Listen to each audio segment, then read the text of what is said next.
Hello everybody, how's it going? And welcome back to the As Always podcast. I'm one of your hosts, James, and I'm joined, as always, by Tyler. As always, how's it going, my friend? You didn't say the episode number. Pretty well. No, I didn't. It was a mistake, because I was about to say exclusive to patreon.com/as always, then I realised, oh shit, that's the different intro. And then I just you don't know anything about that it. intro. Don't even pretend you know anything about that intro anymore. I made that intro. You are. I don't know what you've done with it. I haven't been listening. But yeah, you're. Someone tried to tell me the other day. Yeah, James listens to Clubhouse, and I was like, he fucking doesn't. I don't know. He doesn't listen to I Clubhouse. feel like that'd be a bit weird, wouldn't it? If I'm sitting down and I'm listening to my own show, even though I'm not. I don't know. I feel like that's a bit weird. It would be weird, but also like, checking in what's happening. Is it okay? Is the show existing? Is the quality gone down? Like, is it like some sort of? Is it like it could have gone downhill? You don't know. It could. I mean, it has. I know it must have done. I'm not there. Yeah. So it must have gone down. I mean, don't know. You had Sheps on, so... Some people are calling it the greatest series of all time now. Weren't they always? But some of the, like it's continued. People are saying it's getting better and better. Like, it hasn't lost. Well... And some people said their favorite episode ever was, this episode, that episode, all these episodes going on. And yeah, well, they were. I had Sheps on, and Sheps was a great time. We went for 4 hours, by the way. It went for 4 hours. Ridiculous. The podcast is going so long, but this is the wild part. Dude, I do so many podcasts. I know how long a podcast should feel like, right? Like an hour and a half to 2 hours, you're like, oh, that's perfect. We don't need to do any more than that. Like, it feels good. But they're going so fast. I just don't understand how 4 hours. That's insane. I mean, it literally went in a flash. It went in a flash. But I guess because I always talk to you, George, and Ethan. So after 2 hours, I'm like, we're caught up. We got nothing else to talk about, and we've caught up on the news. Yeah, it's like, true. If I'm one-on-one with Sheps, rare can I just talk to him one-on-one anyway, because it's him and Eddie. And then, you've got a lot more to sort of talk about and go down rabbit holes in conversations. It's just different. And that's the same. I did 3.5 hours with Joe the week before, and I think I did 3 hours with Ben the week before that. That's crazy.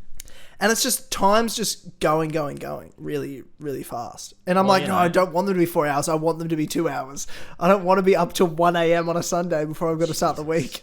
Well, it's good. I mean, there's plenty of content over on patreon.com/as always, which you should check out if you haven't already. I mean, why are you not? It's still there.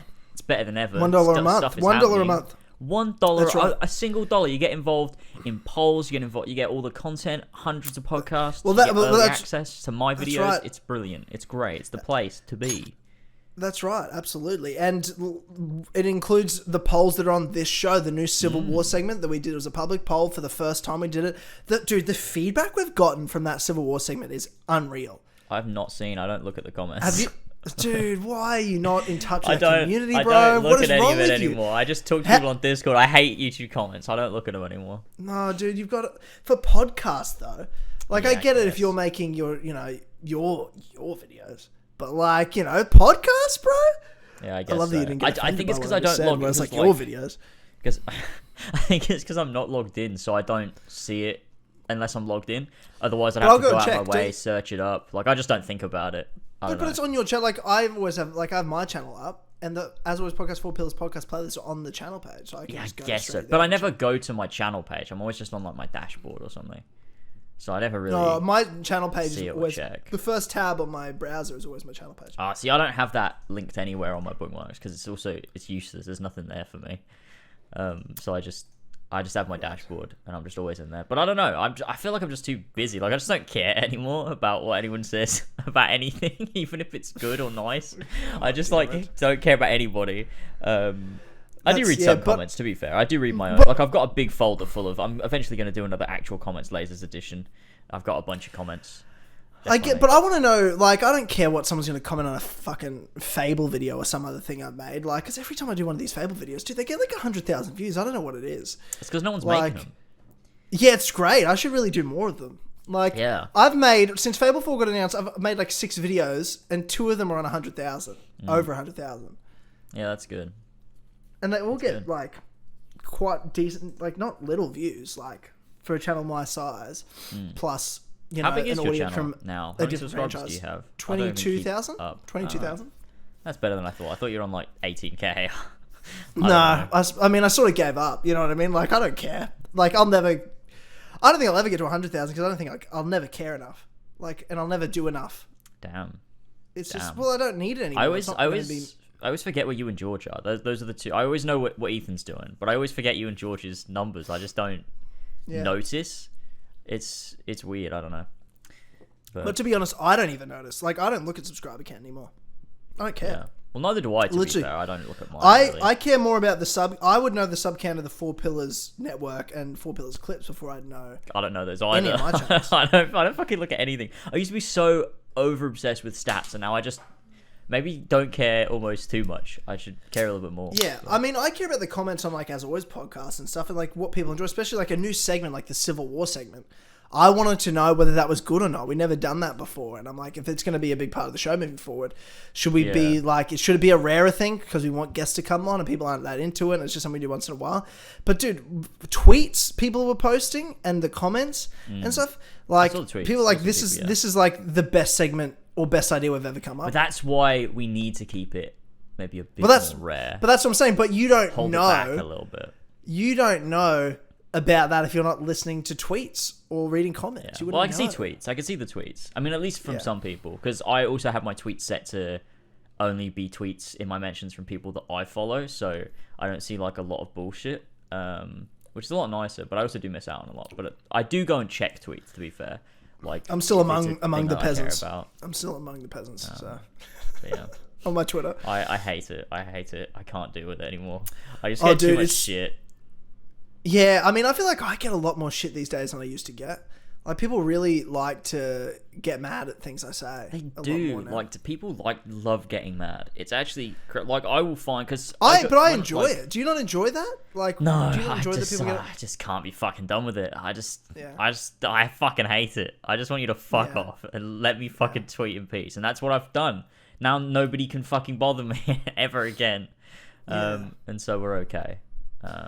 I mean, it does make sense. I enjoy upsetting people, so like, no, obviously I don't want to. I don't want to like actually upset someone by saying something bad, but like, if someone's gonna get upset about my opinion on Spider-Man, or like Red Dead Redemption 2, then that's funny to me.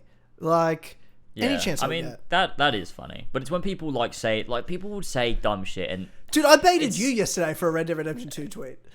Yeah, well, I was joking. I was joining in. Yeah, but dude, Amir, of course, I knew Amir. Like, he like quote tweeted, like, he was like ratioed. I'm like, bro, you lost. God, I hate Amir. I don't hate Amir. Like, literally, the tweet I quote tweeted was upset the fan base of Red Dead Redemption 2 with one sentence. I'm like, oh, okay.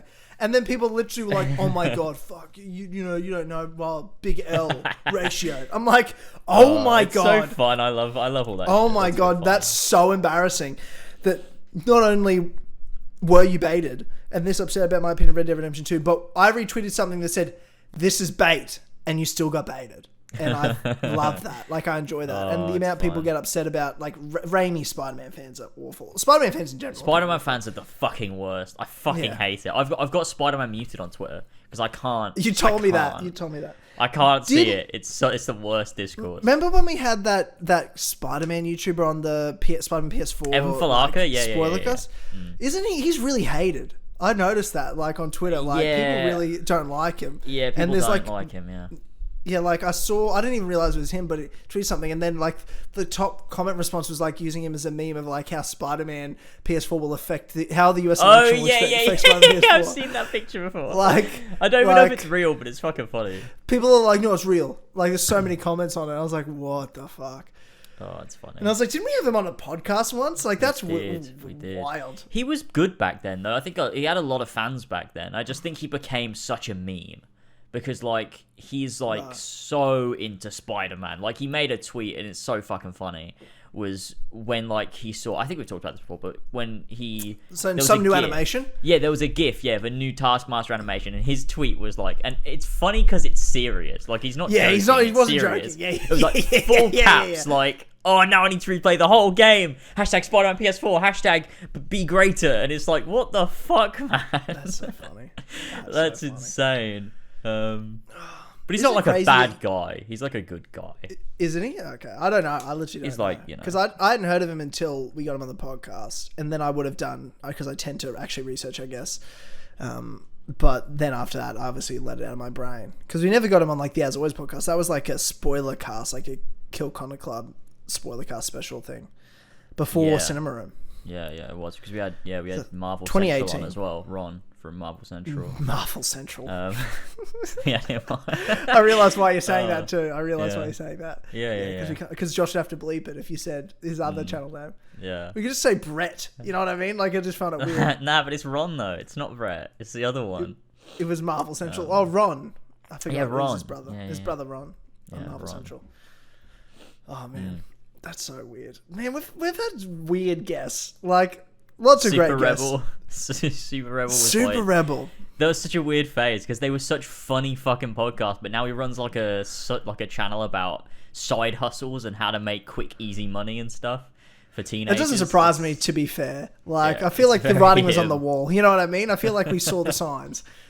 Oh man. For years. But that was the thing about the first time we talked to Super Rebel was 6+ years ago. Yeah. Wild. Like, it was a long time ago. It was a long time ago. It's more than half a decade ago that happened. Nah, that's not Like, nice. Just Don't Cause say it like 3 that. days. You know what I Just mean? Cause 3. Over half a decade ago. That's wild. Where... Because he made really good Just Cause videos. Remember that? Like, he actually made legit really fun... Like, the Just Cause 3, like, challenges he would do. They were They were funny. just funny. Yeah, they were just funny videos. It was good Like, the, shit. like, plane in a plane... Like, I remember some of those. Like, he was making really good Just Cause 3 content. Yeah, and it was like good creative shit too. Like he was using the game and like doing really cool things in the sandbox, and like it was just fun. Like it was just good fun. And then like I don't know. I guess he just like because I mean you're gonna run out of things to do at a point, and then you just sort of like I mean we've all been through it at some point. It's trying to figure out what you do after you lose the thing that you latched onto. It's like where do you go from here? What do you do? And you know, Yeah. it's just you know. He's still doing bits, but I think back then I think he did really enjoy and he loved what he did. I mean, and this is me analyzing someone I haven't spoke to in ages, but I'm just I just feel like back then he really liked doing what he did, and I feel like now it's more the business side of things, which is totally fine. You know, you take the Jaw Raptor approach and it's all about business, but some people go the other way, and it's interesting to see some of the people we've had on in the past and where they are now. Remember Megan? Oh God, yes. Megan? Was Oh, it Megan? God.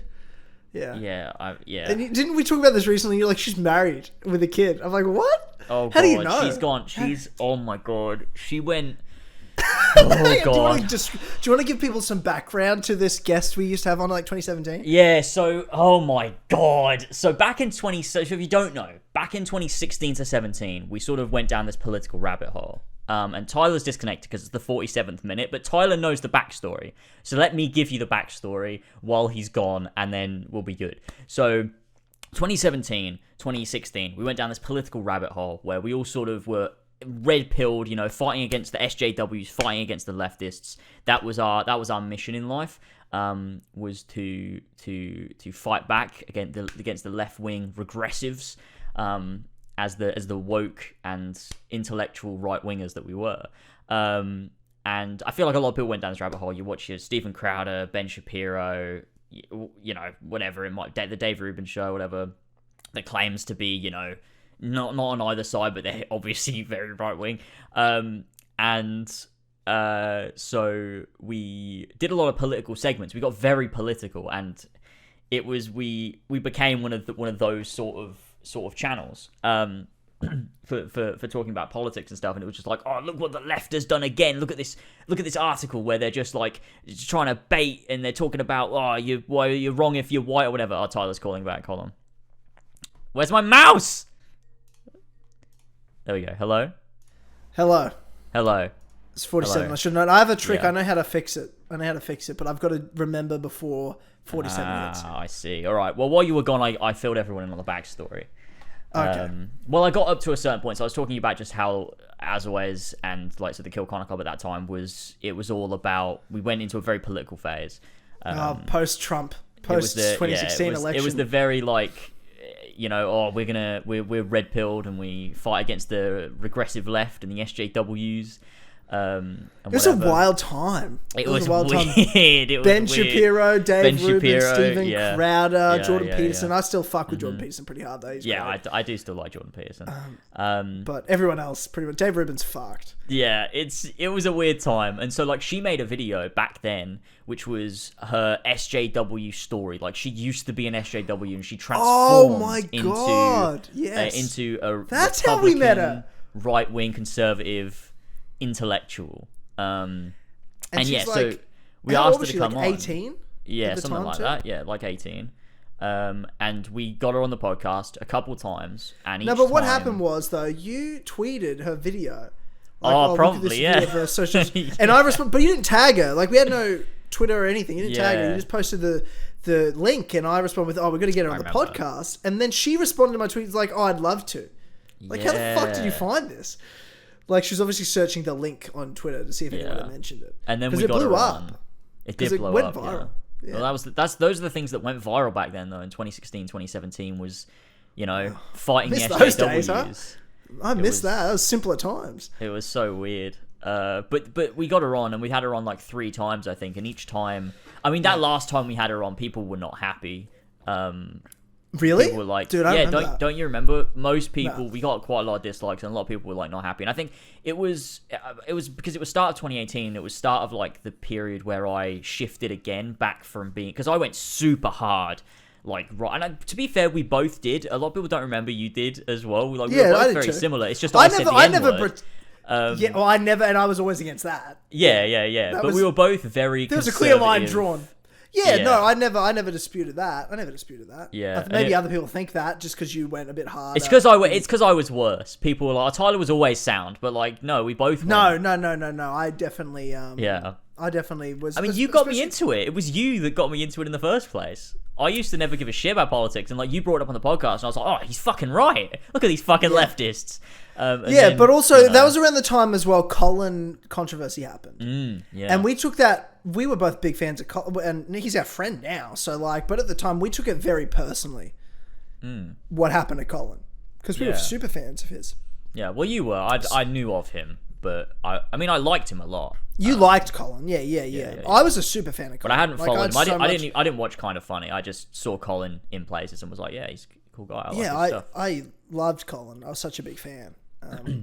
And like I liked Kind of Funny, but he was the best part about it to me. And his combination with Greg, he was the only person that made Greg bearable. If you put Colin and Greg in a room, they can have an amazing conversation. But Greg with anyone else goes too... Colin leveled him so much, but Greg was, in fairness, brought a lot out of Colin. It was an interesting duo. So that, I was like, as a fan, I was like, oh my God, like I just felt so betrayed for Colin. And then he went Yeah. on Rogan and blew up, and I was like, oh my God. And that just sort of got me into it even more when I was already getting into it post that election. Yeah. And then that's when I found, like, slowly through Rogan, I would, you get recommended videos at that point. You're getting recommended a Crowder video or a Ben Shapiro video. But it was slowly over a 12-month period I was finding each one. I think I was just like, would listen to Dave Rubin a bit more. And then I would, because of that, because Dave Rubin was having Colin on his show during that time. And then I would, on Dave Rubin's show, he was having the Candace Owens, the Jordan Petersons, the Ben Shapiros, and all that sort of stuff. So that's how you sort of saw these people. And those people I was like, listening to them, like, wow, they're really smart, blah, blah, blah. And then I look at them and I'm like, holy fuck, they're insane. Yeah, They're it's insane people. wild, isn't it? The like, it seems so And right back then. But I'm like, did they change or did I change? I feel like it's a bit of both. I don't think bit it of was both, just me that yeah. changed, because there's I no feel way like they I look went at a them lot now and I'm like, harder. dude, Dave we Rubin's an pulled back. insane person. Like, actually crazy. Joe Rogan doesn't like talk to him. He really is. He really fucking is. And it's just so crazy to see. Like, I think like people like Ben Shapiro were always as bad. I think they have. It's just like, it's when you first are opened up into this new world and like a new way of thinking that you're just like, oh, that makes so much sense. And like, especially when you have like a personal stake in it too. Like when you see Colin getting torn down, and then you see people like Ben Shapiro fighting back against that sort of culture, and Stephen Crowder doing the same. You're like, oh, these guys are fucking right. They're normal, level-headed people. But you don't really take into consideration that they're also awful as well in a lot of ways. And they got a lot worse. And it was actually was- 2018 we were getting Megan on. was it not 2017. 2017? No, we were already into it 2017. Holy And then 2018 was when because I think Origins was coming out in 2017, so I think that distracted us from the politics. But that's where we sort of started getting into the politics. the first then time I we had think her we on sort of was got 71.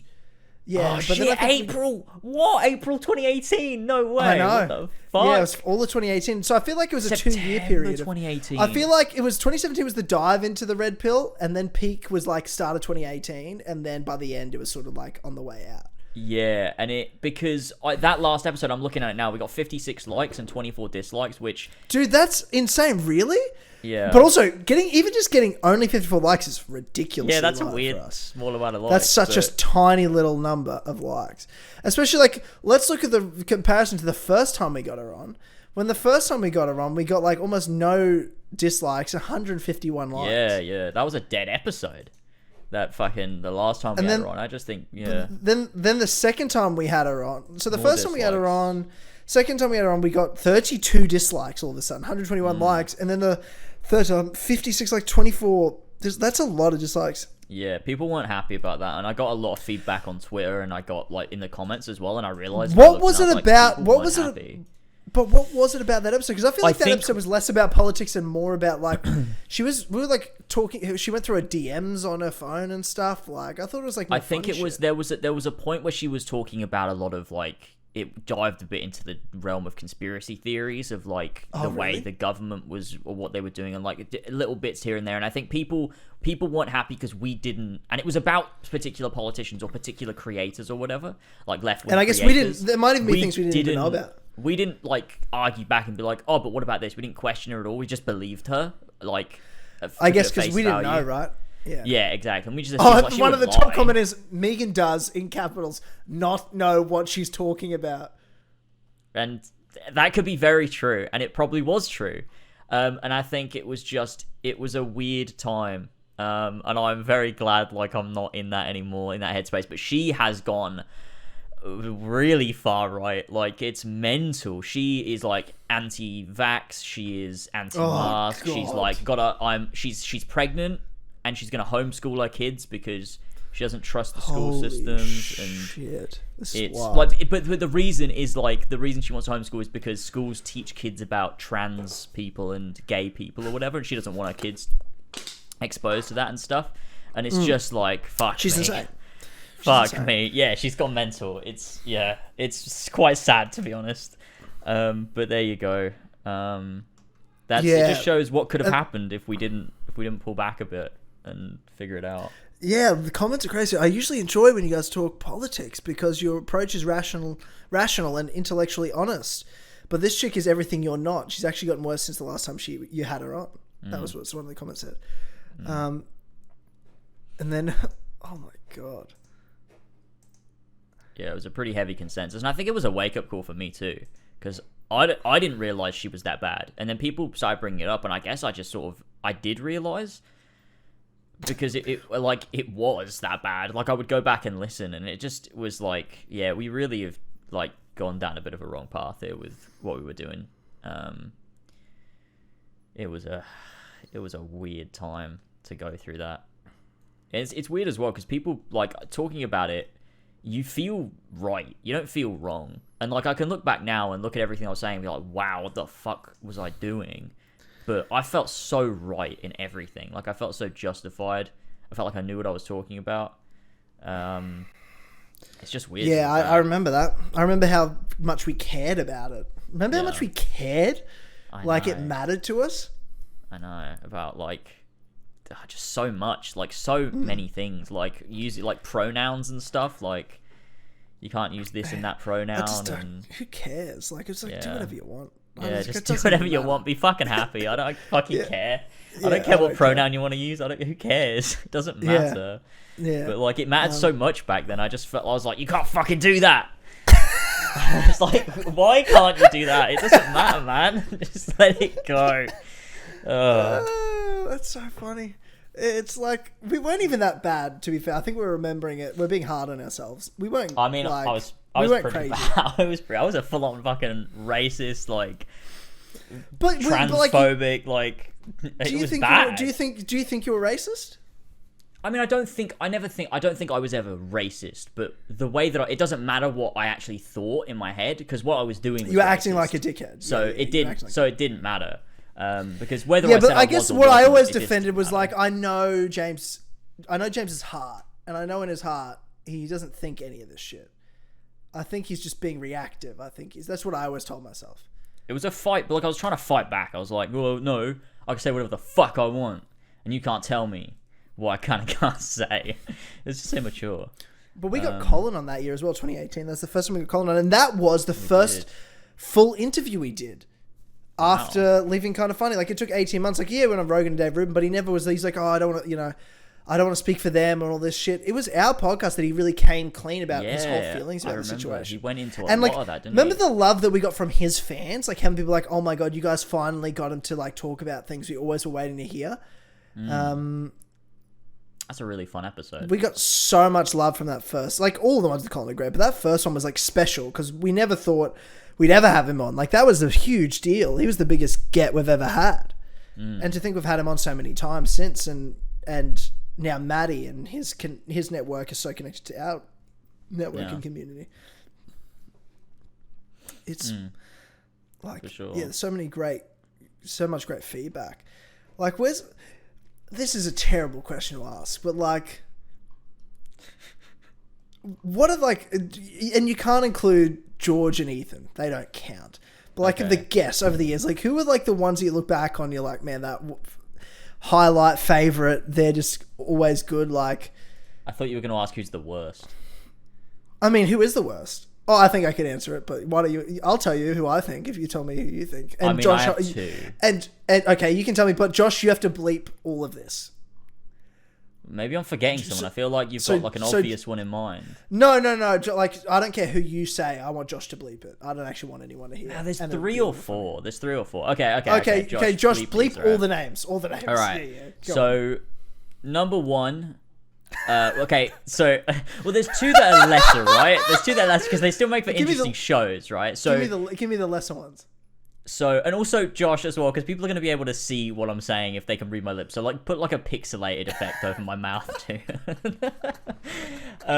Okay, so redacted. I think, yeah, like that last podcast was so bad, and it was just, I think we made the wrong decision getting so involved in that. And that's probably one. Another one, like a guest that was fun at the time, but I would never have on again. Redacted. Yeah, I mean, I get what you're saying. Like, I don't think there was any bad episodes. No. And I thought they were a good guest. Yeah. But we wouldn't get them on again, is what you're saying. And I understand that. But I wouldn't put them in the worst category. There's 2 bad ones, so you're like, never. Well, there's one where I'm like, it was so fucking bad. But another one where I'm like, it's the worst episode we've ever done. The one with... Redacted. It's the worst Yeah. It's the worst episode we've ever done. It's the worst podcast of the hundreds and hundreds and hundreds of podcasts I've done in my life. That was the worst episode I've ever done. Redacted. It was just a disaster. No, it was redacted. Redacted. It was fine. redacted. Twice, was fine. remember? Oh, Yeah. Redacted. because he was just like fucking completely stoned. Yeah. He didn't know where he was. Which is bizarre. Yeah. And then the other one is the one we did. Redacted. That was my number one. That was the one. If I had one, that I'd be like, ugh. I wish I could take back. I wish I could just get rid of it would be that one. It would be that one. It'd be it'd be that one. It'd be that I would one. love to get. And rid at the of that time, one. we were buzzing about that episode. We were Yeah. loving that episode. And now I look back and I'm like, I wish that didn't happen. Yeah. That I was really so do. I do yeah. too. Cringy. I cringe at it. I cringe at it. Yeah. Yeah. Josh had a lot of bleeping to do in that. Yeah. He's like, half the editing was that 1 minute segment of the podcast. Josh, if you fuck this up. I don't care, to be fair. Like, I look back at that, I'm like, you didn't say anyone that I... Do you know who I miss? Redacted. Well, we Redacted. once. That was a fucking... Yeah, okay, true. Should have done that. Yeah, there's clear guests we've only had on once many years ago, and we never sort of got them on again. That's who you can tell. When we click with someone, we get them on a lot. Mm-hmm. We love Colin. We've had him on a lot. Maddie, we've only just had on finally, but you already could tell, like, he's going to be a regular over the next few years, right? Robin Gaming, and obviously... Oh, yeah, Robin. I mean, Ethan George, we now have a podcast with him, so that's how good that is. Also, And a Eddie and classic Sheps. guest that is one of the best. Fucking Nick, Aftermath.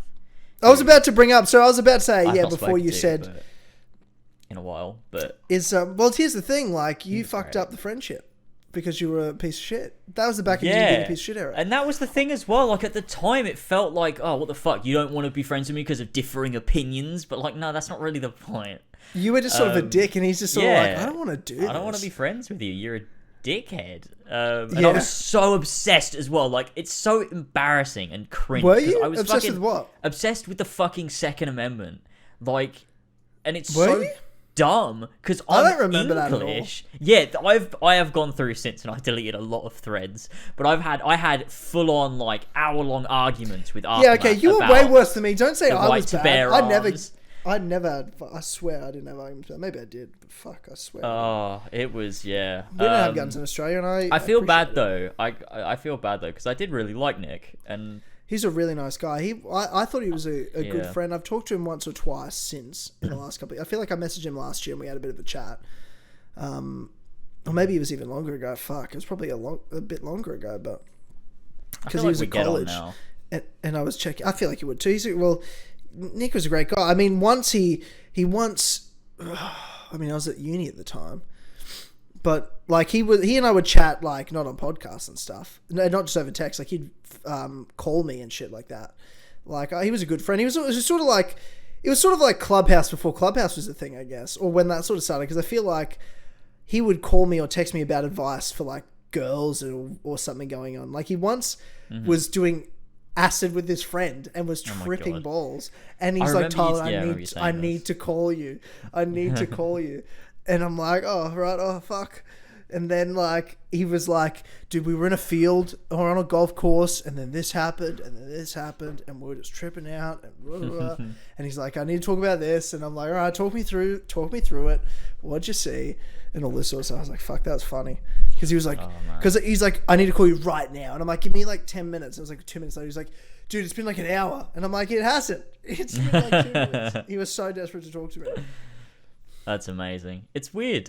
We did that episode with him where we did it was like a long podcast with him and Brett. Then Brett hopped off. We did some more with Nick. Then we did a Clubhouse special. That was the Ultimate Honey Dick. Yeah. Well, that was around that time. Because I feel like the reason I was late to talk to him or I was like, give me 10 minutes when he was like tripping balls was because something was like a story from that story was going on. Like that was that era, the Ultimate Honey Dick era.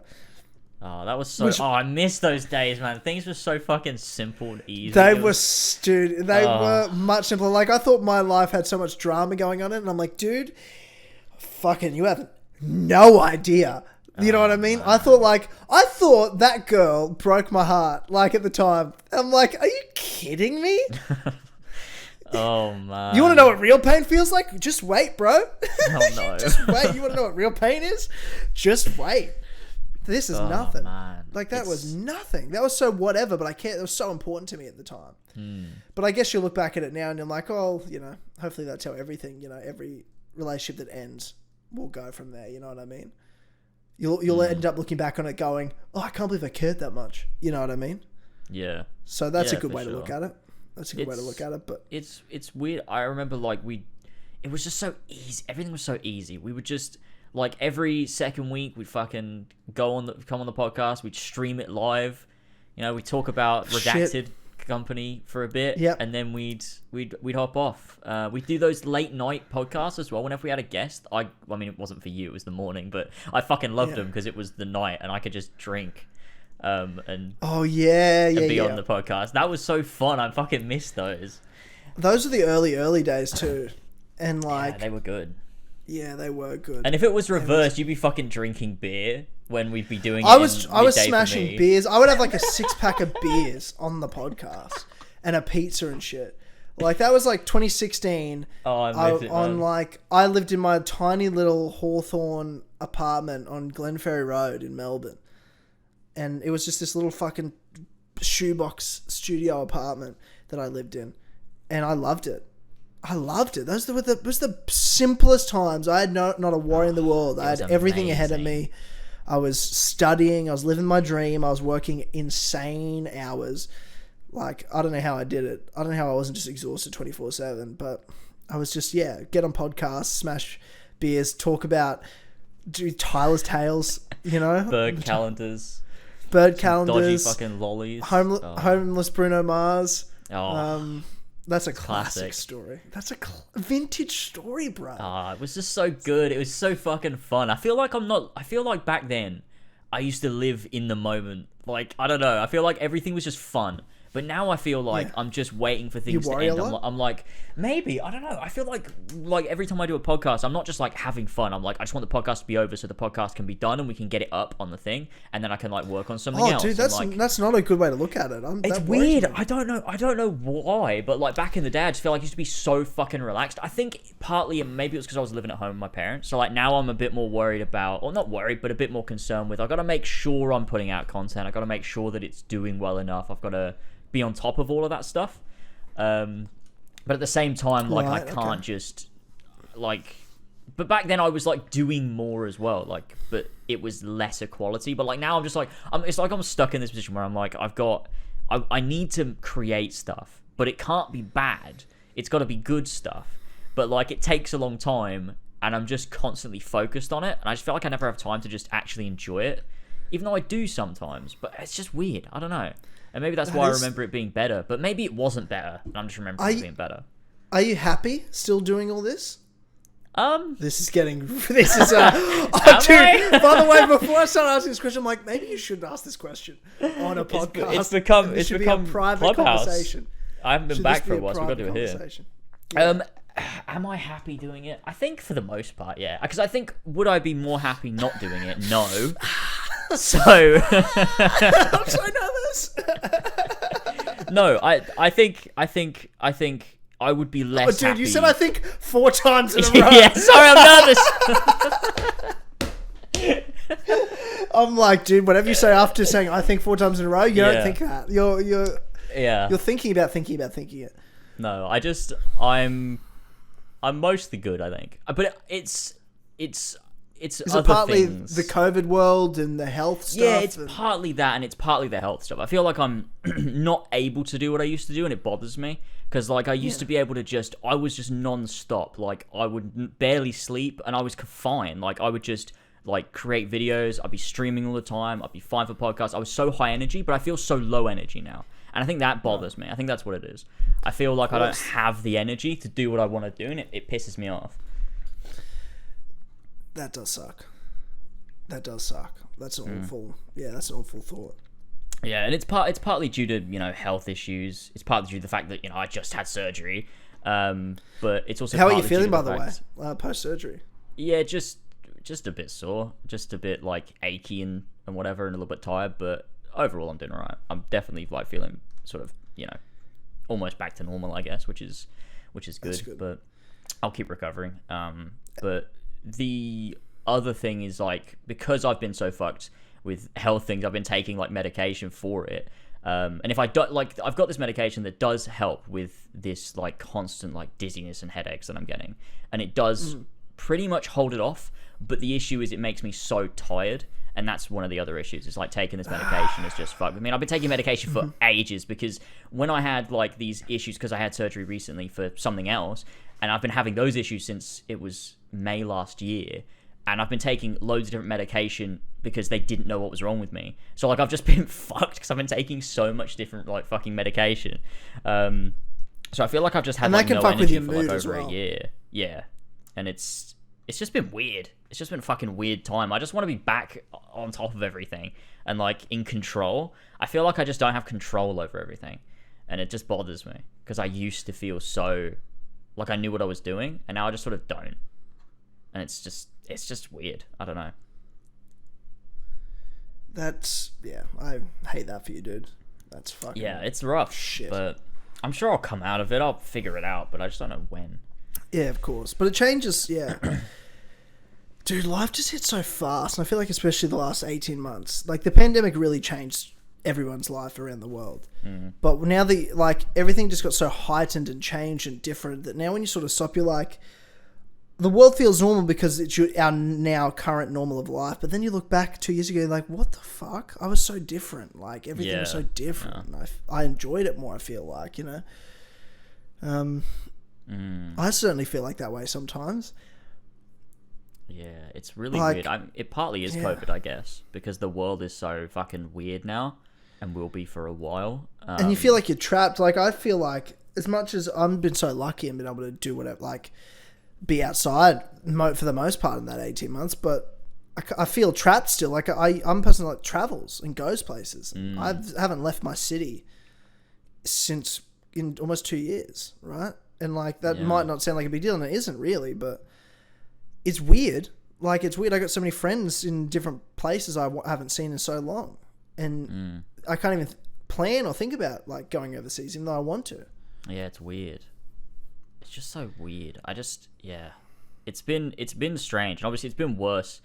Here for a while. We're fine now, really. Like, until you can kind of do whatever the fuck you want now, which is like fine. But it still feels weird. Like, I don't know. Yeah, it'll take a long time. I reckon it'll take 10 years before people are not so weird about social distance and all that. You know what I mean? All that sort of shit. Yeah, and I think it's just. I mean, for me, it's just. I think the reason I do feel like this is it is mostly my health issues. Like it's mostly just my fucking head. Like I don't know what's wrong with me, and that's bothering me. And like the fact that I'm just always tired. I always just feel fucking out of it. And if I don't take the tablets, I just feel weird. Like I can't explain how it feels. It's just so fucking weird in my head. And like I used to feel so clear and like everything was like right. Like and now it just doesn't. I feel everything's just foggy. That's how I feel all the time. And it just it's frustrating. Because if I had like a normal job where I just sat like at a fucking desk and just did shit on Microsoft Excel or whatever, I'd be fine. But I don't. And I want to be in control. I want to focus on shit and really put my all into it. But like I just feel like all the time, like I don't even know what I'm looking at and what I'm doing. Everything's just confusing. I just don't. I don't know. It's fucking weird, and it's just fucking bringing me down. Yeah, I hate that. That's fucked. That's not good, man. Yeah, it's fucking weird. Yeah. Yeah. Well, shit, that got deep. Yeah. It's. Because I wanted to, honestly, I wanted to talk about this, not just necessarily your health, but the past podcast, like reminiscing a bit, because someone was asking on Twitter the other day. Yeah. I saw they're like, "Oh, how did you guys start? Like, what's your origin story?" Like, I feel like I've never heard, and I'm like, "Oh, I guess like I feel like we've talked about it a million times, but we've been doing this for so long. If you haven't talked about it in a year or two, people just don't know because it's such a long history." Yeah. You know what I mean? There's so many people that are like, "Oh, I'm such a big fan," but they've only been around for a year and a half, a year. You know what I mean? People can become fans really fast and learn a lot about you and a lot about me and stuff very fast from only a few months of listening to the podcast, because that's a lot of hours, you know what I mean? You'll hear me, I'm on the Four Pillars podcast or this podcast every week, right? Plus Clubhouse every week, plus any of the other things I jump onto. So you hear me fucking dribble on for hours and hours and hours a week. People know everything about me. I don't even have a private life. You know? I feel like I tell Clubhouse these days more than I tell my friends. Yeah, it's true. Like, I just like don't want to talk about it in my real world, how I'm feeling and what I'm thinking, so I'll go on Clubhouse and talk about it there. Like, it's, you know? Well, it's good. It's like, you know, it's like self-therapy in a way. You get to let it out in a, you know, a safe place. Yeah, it was. And it was like, because I was doing a few solo ones and it was a bit super depressing. You know, where I was as well. Like, if I did one now, it'd be way different. But man, it was just fucking. I don't know if I'll ever be able to listen to those back. Those were really. Like, I feel like I'll listen to it back and be like, I'll cry. I reckon I'd cry if I listened back to it. Like, it would be like, fuck, that guy was in a lot of pain. Yeah. Like, it would be like really bad. You know what I mean? Yeah, yeah. And I feel like I'm the same. I don't feel any like I don't feel like I feel any different. But I know for a fact, because even Ben said to me, I did the podcast with him like a month ago now. So a bit ago. But he said to me, he's like, "Oh man, dude, you sound back to normal. You sound like the old Tyler, but new Tyler, but like old Tyler energy." And I was like, "Oh, thank God. I can't even tell." And he's like, "Dude, no, I can tell. You know, because you're with yourself all the time, so you don't necessarily notice a change, the positive change." But man, I reckon I'd listen to that and just start. But I reckon there'll be a time in like 6 months' time, I'll go back and listen to it, and I'll probably fucking just burst into tears. And like, dude, man, what a fucking how much pain that guy was in. Because I had to fill you in on a lot of that stuff. Yeah, you did. Privately, last episode. Yeah, because we haven't like had a chance to like we've texted a bunch and stuff, but we haven't been able to like talk on call in ages, one-on-one. So I was like told you the stuff, and you're like, "Oh fuck, I didn't know." Yeah, it was bad. It was rough. Which which is weird because I thought you knew everything. You know what I mean? I'm like, surely everyone knows. And then like, you know. Yeah. But Well, I'm so much better now. So it's Yeah. like, but it's just good. weird to think that exists.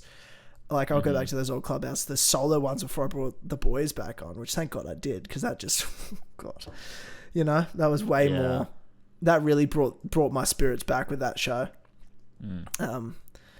But man, yeah, it's different. Like, I've changed more in the last 12 months. If I look 12 months ago to right now, I've never changed in 1 year so much. Like, I've changed the last 12 months 3 times as much as the most I changed in a year before this. Like, it's insane. I'm a different person. You think it's a good change? Yes. I think That's I good. am. I'm not, and you'll know this, you've been friends with me a very long time, and you've talked, like, I probably don't have a friend I've talked to more in my life than you. You know what I True. mean? Like, I don't have that. Yeah. True. Other than maybe my parents. Like, that, you're the person I probably talk to the most. Like, it's not family. And Yeah. you've seen me grow and change. And one thing I think that has changed in the last 12 months is assuredness in who I am. I feel like I'm much more rounded and less sharp-edged, a lot calmer and patient and more empathetic and more, I feel kinder. Like, I feel like I'm a kinder person and a bit more understanding. Like, I don't feel like I'm such a jagged, sharp-edged guy where you feel like if you, like, say the wrong thing or, like, you know what I mean? I'm not going to fucking be like, oh, fucking idiot, or, like, you know what I mean? Like, or be like, oh, that's a stupid, why do you think that? You need to obviously do this. It, like, an advice for someone or something. I'm like, a Clubhouse. I don't know. I just feel like I'm a way more confident person who I am. I'm very sure of myself. I don't have any... Dude, look back 3-4 years ago, getting on podcasts, whether it's fucking Kill Connor Club, or it's the AsAlways podcast, and I'll talk to you about when I'm, you know, I'm single, I'm out there just sleeping with girls and doing whatever I want and partying. I'm out every weekend, and I didn't give a fuck about anything. Yeah, it's classic Tyler. You know? But you say that's classic Tyler, I'm like, I can't even... It makes me sick to my stomach. No, yeah, it's very different. It is very different for sure. Like I can't... That doesn't seem like you these days. No. Which is It weird makes to me think sick to my about. stomach. Because, like, I that's know. still how I think of... Like, it's not how I think you, but, like, it also is. It's like, that's Tyler, but also not anymore. I can't imagine though. him doing that now. I can't imagine him doing it. Yeah, no. It would seem weird. That's what I'm saying, man. That's what I'm saying, because I'm just not the same person as that. I would never do anything like that now. I'm so much more like, because all that was, I was trying to prove something to someone. Myself, maybe. I don't know what I was trying to do. I was trying to be cool. You know what I mean? I can pull girls. Trying to be cool. You know, but like, why? I couldn't even tell you. Couldn't even give you a reason. Like, I was trying to validate myself, maybe, or like I thought that's what I was supposed to do. You know what I mean? Because I can do it, I should do it. You know? And now I'm like, it doesn't mean anything to me. Like, I know what matters to me now, and I'm sure of myself and what I deserve as well. You know, there's maybe a bit of self-hate in there. Like, I'm like, oh, this is all, you know, this is all it's going to be for me. I don't know. There's a lot of deep shit in there. I don't know why. I certainly can't recognize it. Yeah, it's As much as I tried, but I certainly feel like naturally that's not who I was ever really supposed to be. I am who I am, and that's not really me. Yeah, that I was think just... It's like you're figuring out, because I feel like you were always the person you are now, or like, you know, the way that you feel now. I feel like you always were that person. It was just like finding that, and I think a lot of people go through that. I think it's like a discovering sort of who you are. I feel like, you know, similar. You said you feel a lot more like you feel kinder as a person. I feel pretty similar. Like when you go back to, like, you know, 2016, 2017, I was pretty fucking unnecessarily aggressive with everybody. I mean, I still am a little bit, but like, I feel like I try to be more empathetic now. I feel far more empathetic. Like when, like, even if it's just like for something simple, like, you know, an issue comes up in mod chat or whatever, and people are like, oh, we need to ban this person. Sometimes maybe I'm a bit too empathetic. I'm like, oh, but they might have something going on. You never know what's happening, like why they're acting like exactly. this. Trying to figure out. I think about like, I think it's You think when about that you go stuff now. through something that like pulls you down and you feel like everything is just, you just feel so rough. You're like, that must be how other people feel when, you know, Yes. they are doing something and that you don't like, or acting a certain way. Like they've got something going on maybe. And I don't want anyone to feel like that, because it sucks. Yeah, man. So it's just trying to fuck off, help, it I does. guess. Yep. Yeah, 100%. And like I did on Clubhouse the other week, get mad at one of the topics. Felt like I went old Tyler. Well, I feel like I went grumpy dad more than anything. And it wasn't necessarily like Was that with Flash? this topic was bad or that, like, yeah, that was with Flash. But also it wasn't even that bad. Like that, everyone was like, oh my God, Thomas. I'm like, oh my God, I definitely didn't. And also I prefaced it by going, I literally started with this. I was like, Flash, just want you to know, this isn't even at you. It was just like so many of the patrons, so many of the AsAlways members, so many of the community were coming to me with these. It was the same type of problem. And it was this wrong mindset, and it just got to the point where I feel like I'm repeating myself, and I just got really frustrated. Like it was like you get grumpy dad. I'm like, how many times do I have to fucking tell you? You know what I mean? Like it was sort of like that. And then What was it about? it was just about this like mentality of like trying to make life easy for yourself. Of like, I don't want to do that because it's too hard right now. Like it's too hard right now. And there was a few different people once, and I had a chat to like, I was talking like 5 people once on Discord one day, and then Flash puts up a topic, and it was the same type of shit.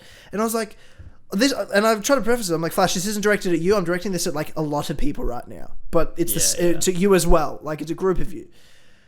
And I was just like, what? Like you're not gonna wake up ever one day like, oh, I'm ready to do this now, or like, oh yeah, I'll start working out in like 3 months when this is happening, and this like. You don't know how you're going to be feeling in 3 months. If you want to do it, you start now. Start now. Like, there's no reason you can't. What reason do you have you can't? Well, I don't want to get too overwhelmed with it. I'm like, fuck that. You're not going to get overwhelmed. That's an excuse. We're making excuses talking about when we're ready. You will never be ready. You're never going to wake up one day and be ready. You just do it. That's how life works. And you're going to be more overwhelmed worrying about the thing that you know you want to do that you're not doing as well. That causes more anxiety. It's more emotional stress. If you actually do the thing...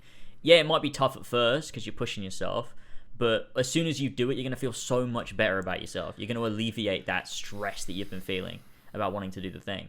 So it's actually easier to do it than to not do it in a lot of cases. I agree, and that's what I was trying to say. But it was like, Tyler was angry. Dad yelled at me. That's what it was. And I was like, oh my God. My fucking children. My fucking children. And I feel like way more of a... I mean... Obviously, I feel like way more of a dad for, if you know my story, you know, obviously why, you know, like, and that changed my whole mindset, man. Like that whole experience. Yeah. I went to, the team title, my captain, Billy, friend Billy. of the show. Billy, he is still around. I just had drinks with him the other night. So Billy and I went to the footy, and afterwards we had drinks, and he's going out and he's living a great life. He's single, he's out partying, he's doing what 21-year-olds do. You know what I mean? He's having a great time. Good for him. And I after the game, we had a couple drinks too. I was drunk as fuck with him by like 11:30. But 11:30 is my bedtime, bro. Like I don't care if it's Saturday night. It's time for bed for Tyler. And it's bedtime. And he's like, dude, come out, bro. I'm meeting this group of friends. This girl's there. Like, you should come. And I'm like, nah, I don't do that anymore. I'm fine. Like, maybe one day, but I'm good. Like, nah. And he's like, why? He's like, come on. The old Tyler's in there somewhere. Like, the old Tyler's in there. I want to see him. And I'm like, I'm sure he is. Like, I'm sure he is. But, like, it doesn't matter to me. And no, I'm good. So it changes you, man. And I feel like a better person. So that when I think about 12 months and how I've changed, I'm a better person now by a mile than I was then. Yeah. Well, that's good. So it is good. It is good. I'm just like, I'm not happy. You know what I mean? But I will be. I'll get there. I know that. And I'm much better now than I was. But like, I'm still not there yet. Like, I definitely definitely not happy. I'm figuring it out though. And, I look forward to once this, the feelings are gone, the negative feelings. But we're human. We're always going to have negative feelings. We're always going to have anxieties and depressed moments and things like that. That's going to happen. It's just about being able to put all those things in their place and knowing how to navigate them. It's the human brain. You can't control thoughts. You can just sort of not latch onto them so much. Let them go into your brain and fuck off. And it's hard. Especially a lot of people the age that listen to the show, they're young adults. Yeah, definitely. And there's a lot of people, especially these days, there's a lot of mental health stuff post-COVID through the roof with people's anxiety and getting back out of the world. So many topics at the moment, dude, about that on Clubhouse. Yeah, for sure. Like, I know I've felt the same thing I'm talking about, like, just... Because we've talked about this before, but I've always dealt with, like, social anxiety. And I felt like I was getting really good. At, like, the end of 2019, I just felt like I was doing really well. And then COVID happened, and I'm just like... Now I'm like, I don't even know, like, where to start. It's difficult for me. But I'm trying... but it's rough. So I definitely relate to that for sure. Yeah, 100%. But it's just like knowing you can't control the thoughts that are going to come in. You're going to worry about like, oh, I've got to go out and do this or that or this event or that thing. And just like what's actually happening in the moment, and you talked about before about being a bit more in the moment. Like what's happening in the moment? Like, is it that bad? And how can you look at it in a way of like where you're not thinking about something that's not actually even happening. Once that thought creeps in, it's going to creep in. You can't stop it. You can't stop it from coming. It's always going to come. But it's just like not grabbing onto that thought and obsessing over it and letting it build up and be like a source of anxiety. Like fucking, it's going to walk past you down the road and you just fucking let it keep walking. You see it, you acknowledge it, and then you fuck it off. Yeah, one of the most important things I heard for anxiety is don't focus on it and don't let it defeat you. Just notice that it's happened and like notice that you've had the like anxiety has happened. Notice you've had that response and like just like continue on, but like be aware of it. So like don't try and push it down, but don't try and latch onto it either. But just notice it, and that can help. Like it's definitely helped me. Like whenever I feel super anxious, I just notice. I'll be like, oh, I feel anxious now, and then eventually it'll just sort of fade away because I'm not going like hard one way or the other. I'm just sort of noticing that it's happened. I think that's good advice. At least it has been for me. Yeah, 100%. 100%. I think that's the way to go. That's the way to look at it. That's all anxiety is really. It's obsessing over thoughts, negative thoughts, and then worrying about them. And that worry becomes, can lead to, it can create layered emotions on top of it. Depression. On top of depression will come anger. You know what I mean? And then you've got like 3 different negative emotions piled on top of each other because you've held on to those anxiety thoughts. So you got to break the anger down first, then the depression, and then get to the source. Yeah. It's difficult. It's not an easy thing, man. Mental health's fucked.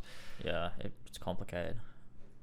It's definitely down the road when we've obviously got the charity event sorted for this year, but I definitely would love to focus on a mental health sort of charity next year. Oh yeah, for sure. Or something that can, especially supporting like people going to psychologists and talking to someone. Super helpful. Super helpful. I personally do it. It's very helpful. I've found, something to do, something to seriously consider. And just get your thoughts right and learn a bit about yourself. It can just be good for personal, even if you're fine. You can just learn about yourself and have some personal growth. It's never a bad time to work on yourself. Yeah. Fucking hell, man. Jesus, we really dived in there, didn't we? Really dived in there. My God. Really dived in there. I was going to talk about our origin story for people that don't know, I guess. Oh, yeah. Was it? I always forget what came first and who talked to who first, but it was 2014. Is that what year? Well, it was 7 years ago. 2014. Yeah. Did you invite me on, or did I say we should do something? No, it was me. Which is what was so weird about it, because I was the one that actually was like, because I tagged both you and Joe. Not Founded Scarab Joe, a different Joe. The Game and Sheep. Founded Scarab Joe was 11 years old. Yeah, no, he wasn't around. Yeah. But I tagged you both on Twitter, and I was just like, we should do like a a live stream sometime or something. Like, I don't remember why. I just think I just had this idea of, like, because I knew about both of you, and I was like, you're both sort of in my, like, subscriber range. Like, we both had similar subscribers, like, a few thousand. And I was like, we should do a stream together. We should do a live stream for the new game that was coming out. And yeah, so you both said yeah, and then we just didn't do anything for a while. And then I think it was probably you who organised the actual, like, when we'd actually do it or whatever, just sort of actually, like, replied to the thread again and was like, so guys, what are we thinking? Yep. What are we thinking? Yeah. Yeah. And then it was just that live stream went crazy. It was so fun. It actually feels like a different... I can't believe it was actually me that was doing it. Like, I was on that stream and you were on that stream. Like, we were actually doing that at one point. It's so weird to think. Like, I was in my parents' house, sitting on my desk with my shit set up. We were just sitting there streaming with, like... the audio delay was there and I'd never fixed it for the whole stream. So you guys are just not talking at the right time at all. Oh, yeah, that was bad. That's the whole thing. And we were just talking shit for like 3 hours or however long it was. It was good. Fuck. It was a great time. I remember that fondly, just really enjoying my time. It was the first time I'd ever done a live stream or been live or had like a live chat. So I was like, this is blown away. I was just blown away by it all. Well, it was the first time I'd ever done it on such a big scale. Like, I'd streamed before, but I'd never had that many people show up. I don't remember how many people were there, but it felt big. It felt like there was a lot of people. Yeah. It probably wasn't that big. It's probably like 60 at the most. Yeah. Probably wasn't that many people. I only had like 7,000 subs or something. Yeah. Dude, holy fuck. I don't even think it was that many, to be honest. No, it's probably less. I think it was like 5,000 or 4,000 or something. Yeah, it was because it was August. I hit 7,000 around October maybe. Yeah, like that. So I probably had it was probably about 4,000, 5,000. Yeah, it's fucking hell, holy shit! And this is what's crazy. So I had Joe on, as in Joe, the founder of Scab. Now I'm talking about Joe, our current Joe, my son Joe. I had him on Clubhouse a week or so ago, almost 2 weeks ago now, and he said to me, he's like, just so you know, you have no idea how nervous Jack and I were before going on the As Always podcast for the first time. Really? And I was like, what? What are you talking about? Why? And he goes, dude, you do understand that Jack and I were 12 years old when we started watching you and James do podcasts? And I was like, oh my God. Yeah. And they were 18, and they were like newly 18 true. at the time we got them on the podcast. And he's like, we were talking before, we got on a call before the podcast, and we were shitting ourselves. And I was like, that's insane. That's amazing. And then Jack went and fucked it all up with his camera aspect ratio. Yeah. So there you go. And I think on the next podcast, I like addressed that. Like, I made fun. And now I feel bad because I just thought, he's there are probably mates like- we can make. He probably was like, I really fucked up because I literally was like, the biggest opportunity of their careers comes up and they fuck it up. That's why I said like a joke like that. And then it became a clip because you laughed so much at it. And I'm like, oh, they probably thought Jack probably was upset. He probably thought, I really fucked it up. I hope he just thought it was a funny joke. Well, you made him quit. You made him quit YouTube because he's gone now. So I've made a few people quit YouTube, to be fair. Yeah, the Creed, and are we allowed to say his name? Yeah, I mean Nick. Yeah. Yeah. Well, no, I don't Nick mean from the his Creed. Name. I mean, are we allowed to say the Creed, or is that going to get bleeped? No, you can't bleep that. Because it's not like trademarked. No, it's not trademarked. No, it's just like the word Nick Creed is just a word in the dictionary. It's just a word. Yeah, Nick from the Creed is what we call him. From the Creed. Yeah. That doesn't even make sense as a sentence. Yeah. But yeah, no. It was the show after Joe and Jack were on. What? That we hired Josh. Really? To be the editor, yeah. Oh, wow. 25th of August episode. So it was like almost just over a year ago. That makes sense. Was because 31st of August is the anniversary of the first As Always podcast. That live stream we're talking about. Isn't it the 30th, not the 31st? Sorry, 30th. 30th. You're 100% right. The 30th. Yeah. And it's also Josh, our editor's birthday. So happy birthday, Josh, for last week. But the Four Pillars podcast landed on that day. And Ethan wasn't happy that I called the Four Pillars Day, I don't think. Really? Why not? Because he wasn't on that podcast. I didn't think about that. I was like, well, I mean, it's the first, like... It was like the Four birth of it, though. Birth Like, of would the everything. Four Pillars be around if we hadn't done a show? That's Not what I was... really. And I know he agrees with that. Maybe I'm reading it wrong. Maybe I just thought Ethan thought that at the time. But he was just like, why wouldn't it just be when we first got called the Four Pillars? And I was like... Because that's okay. shit, though. Yeah, isn't it? that's what I said. I was like, Like it was like just like a random video. It's James me made. sitting in my bedroom. I made a shit joke. Like it's not that. Yeah. You know. Yeah, that's what I thought too. But I don't know. Could just I be don't know. As Always Day. Yeah, whatever, man. I just was sort of like, anyway, it's certainly the anniversary of, you know, you and I doing podcasts together, and, you know, literally, and this is why I think it is Four Pillars Day, because you're like you said, the Four Pillars community, everything would not exist without that one live stream. Dude, if we didn't do that live stream, our whole lives would be different. Oh my god, could you imagine how fucking weird it would be? Like, we wouldn't be friends. I don't think we would not be friends. I wouldn't be doing podcasts. I certainly wouldn't be doing any YouTube. None of this would... probably wouldn't live here. I would have lived somewhere else. I would have a different job. Like, literally my entire life Oh my god, how would weird be is that? completely different. I would have this, hundreds of friends I would never have made. Did Tyler just Life experiences die? I never would have had. None of it. Oh, without yeah. that one live stream. Without that one live stream. Yeah. Yeah, it's weird. Think about that. And how It's different like- our lives could have been.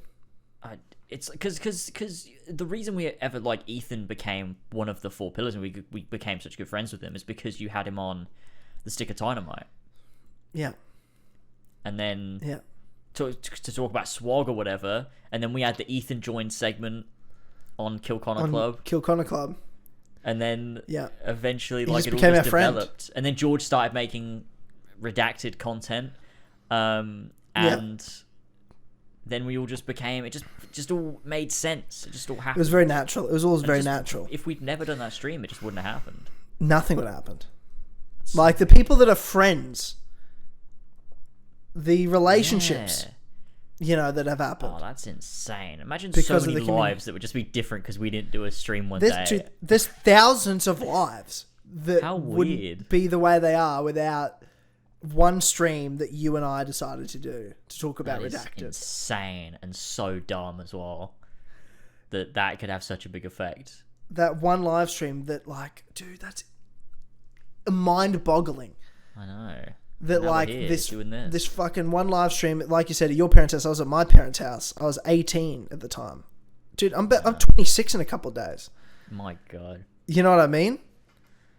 And That's I was fucking insane. I was 18. I put a sign on my door of my childhood bedroom saying, "No one come in. I'm doing fucking live stream."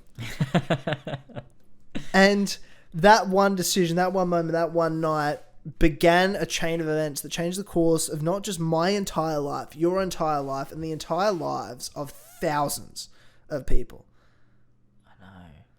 that are friends through this, that have met through this, that are now content creators themselves through this, or, you know, like the messages I get on Twitter or Instagram from people saying like how much their lives have changed, how much listening to our podcast means to me, just making them laugh, or getting advice from us. I had someone telling me they no longer have anxiety and they like themselves now where they didn't before.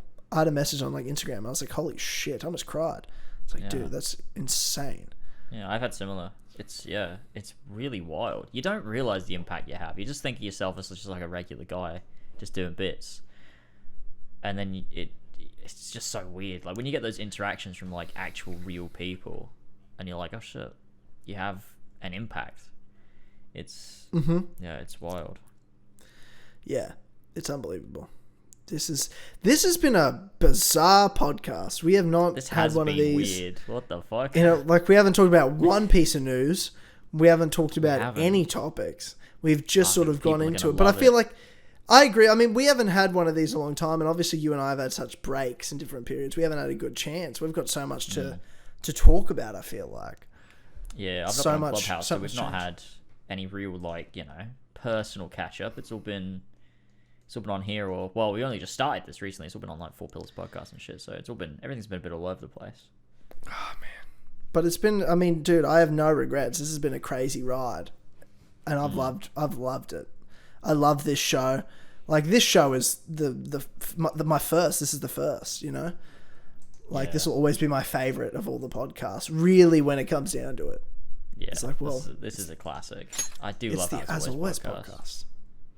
Is there any, like, obviously we're going to get to the Civil War segment, but is there any major news that we have to talk about? Like, I know there was stuff we could talk about. Because the Spider-Man Far From Home trailer came out, but we talked about that in Four Pillars, but you did. Yeah, you did. I missed that, sadly. But I mean, I feel like we can talk about that in the Civil War segment anyway. I mean, yeah, sure. You know, it sort of ties in. Is there anything? I don't know. I'm having a little look.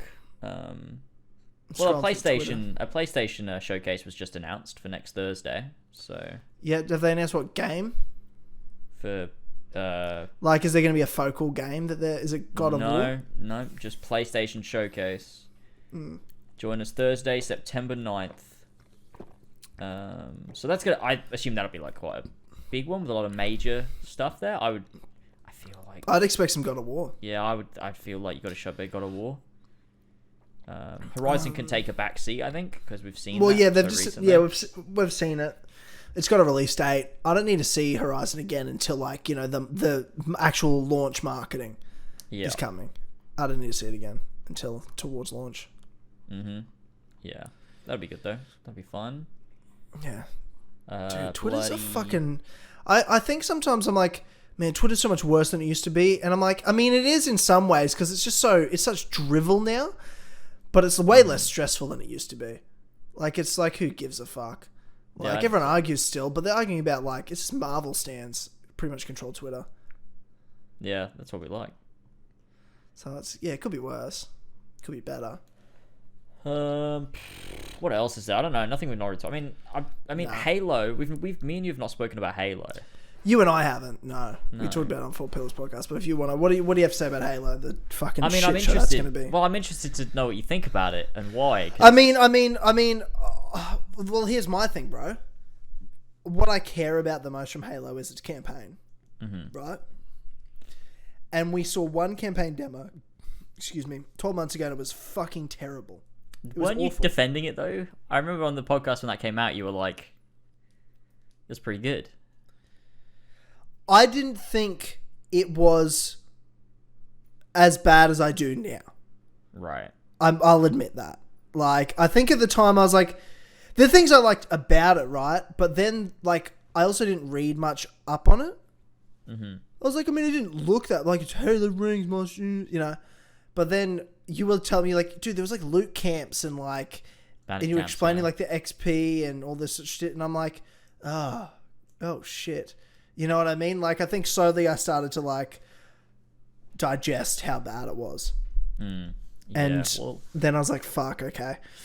I mean, that's the thing I'm quite interested and then, but we've seen nothing else. I mean, that's how can I be excited when here's the thing. The last game they put out was the worst game I've ever played in my entire life. And then you show me a demo that's a pile of shit. That's all I've seen since. So you gave me the worst game ever made. Then to follow it up, you've given me a demo that was one of the worst demos I've ever seen. What faith do I have that the game's going to be good? I don't have any. I think it's going to be shit. So that's my expectations are this game is going to suck. And they've given me no reason to be excited, and they've given me no reason to look forward to this. Yeah, true. At all. I mean, that's a good point. But I think the reason... I mean, the thing that's that what I was confused about, James. What are you excited about? I mean, the reason I got so interested in Infinite felt like it was going to be a lot better. I mean, for one, a separate point, like, the game plays really well. Like, the Halo Infinite Flight was so much fun, and I'm really looking forward to the multiplayer and everything. But in terms of the campaign, I mean, reading, and I would love to see more, but, I mean, every single time they've shown story stuff, it's been so fucking good.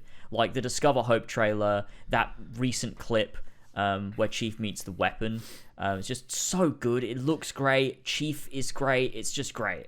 And reading about the way that they've structured the campaign and what the campaign is comprised of, the fact that they've delayed the game, got Joseph Staten back on, and there's rumors that the game has undergone quite a bit of restructuring, to me sounds pretty good.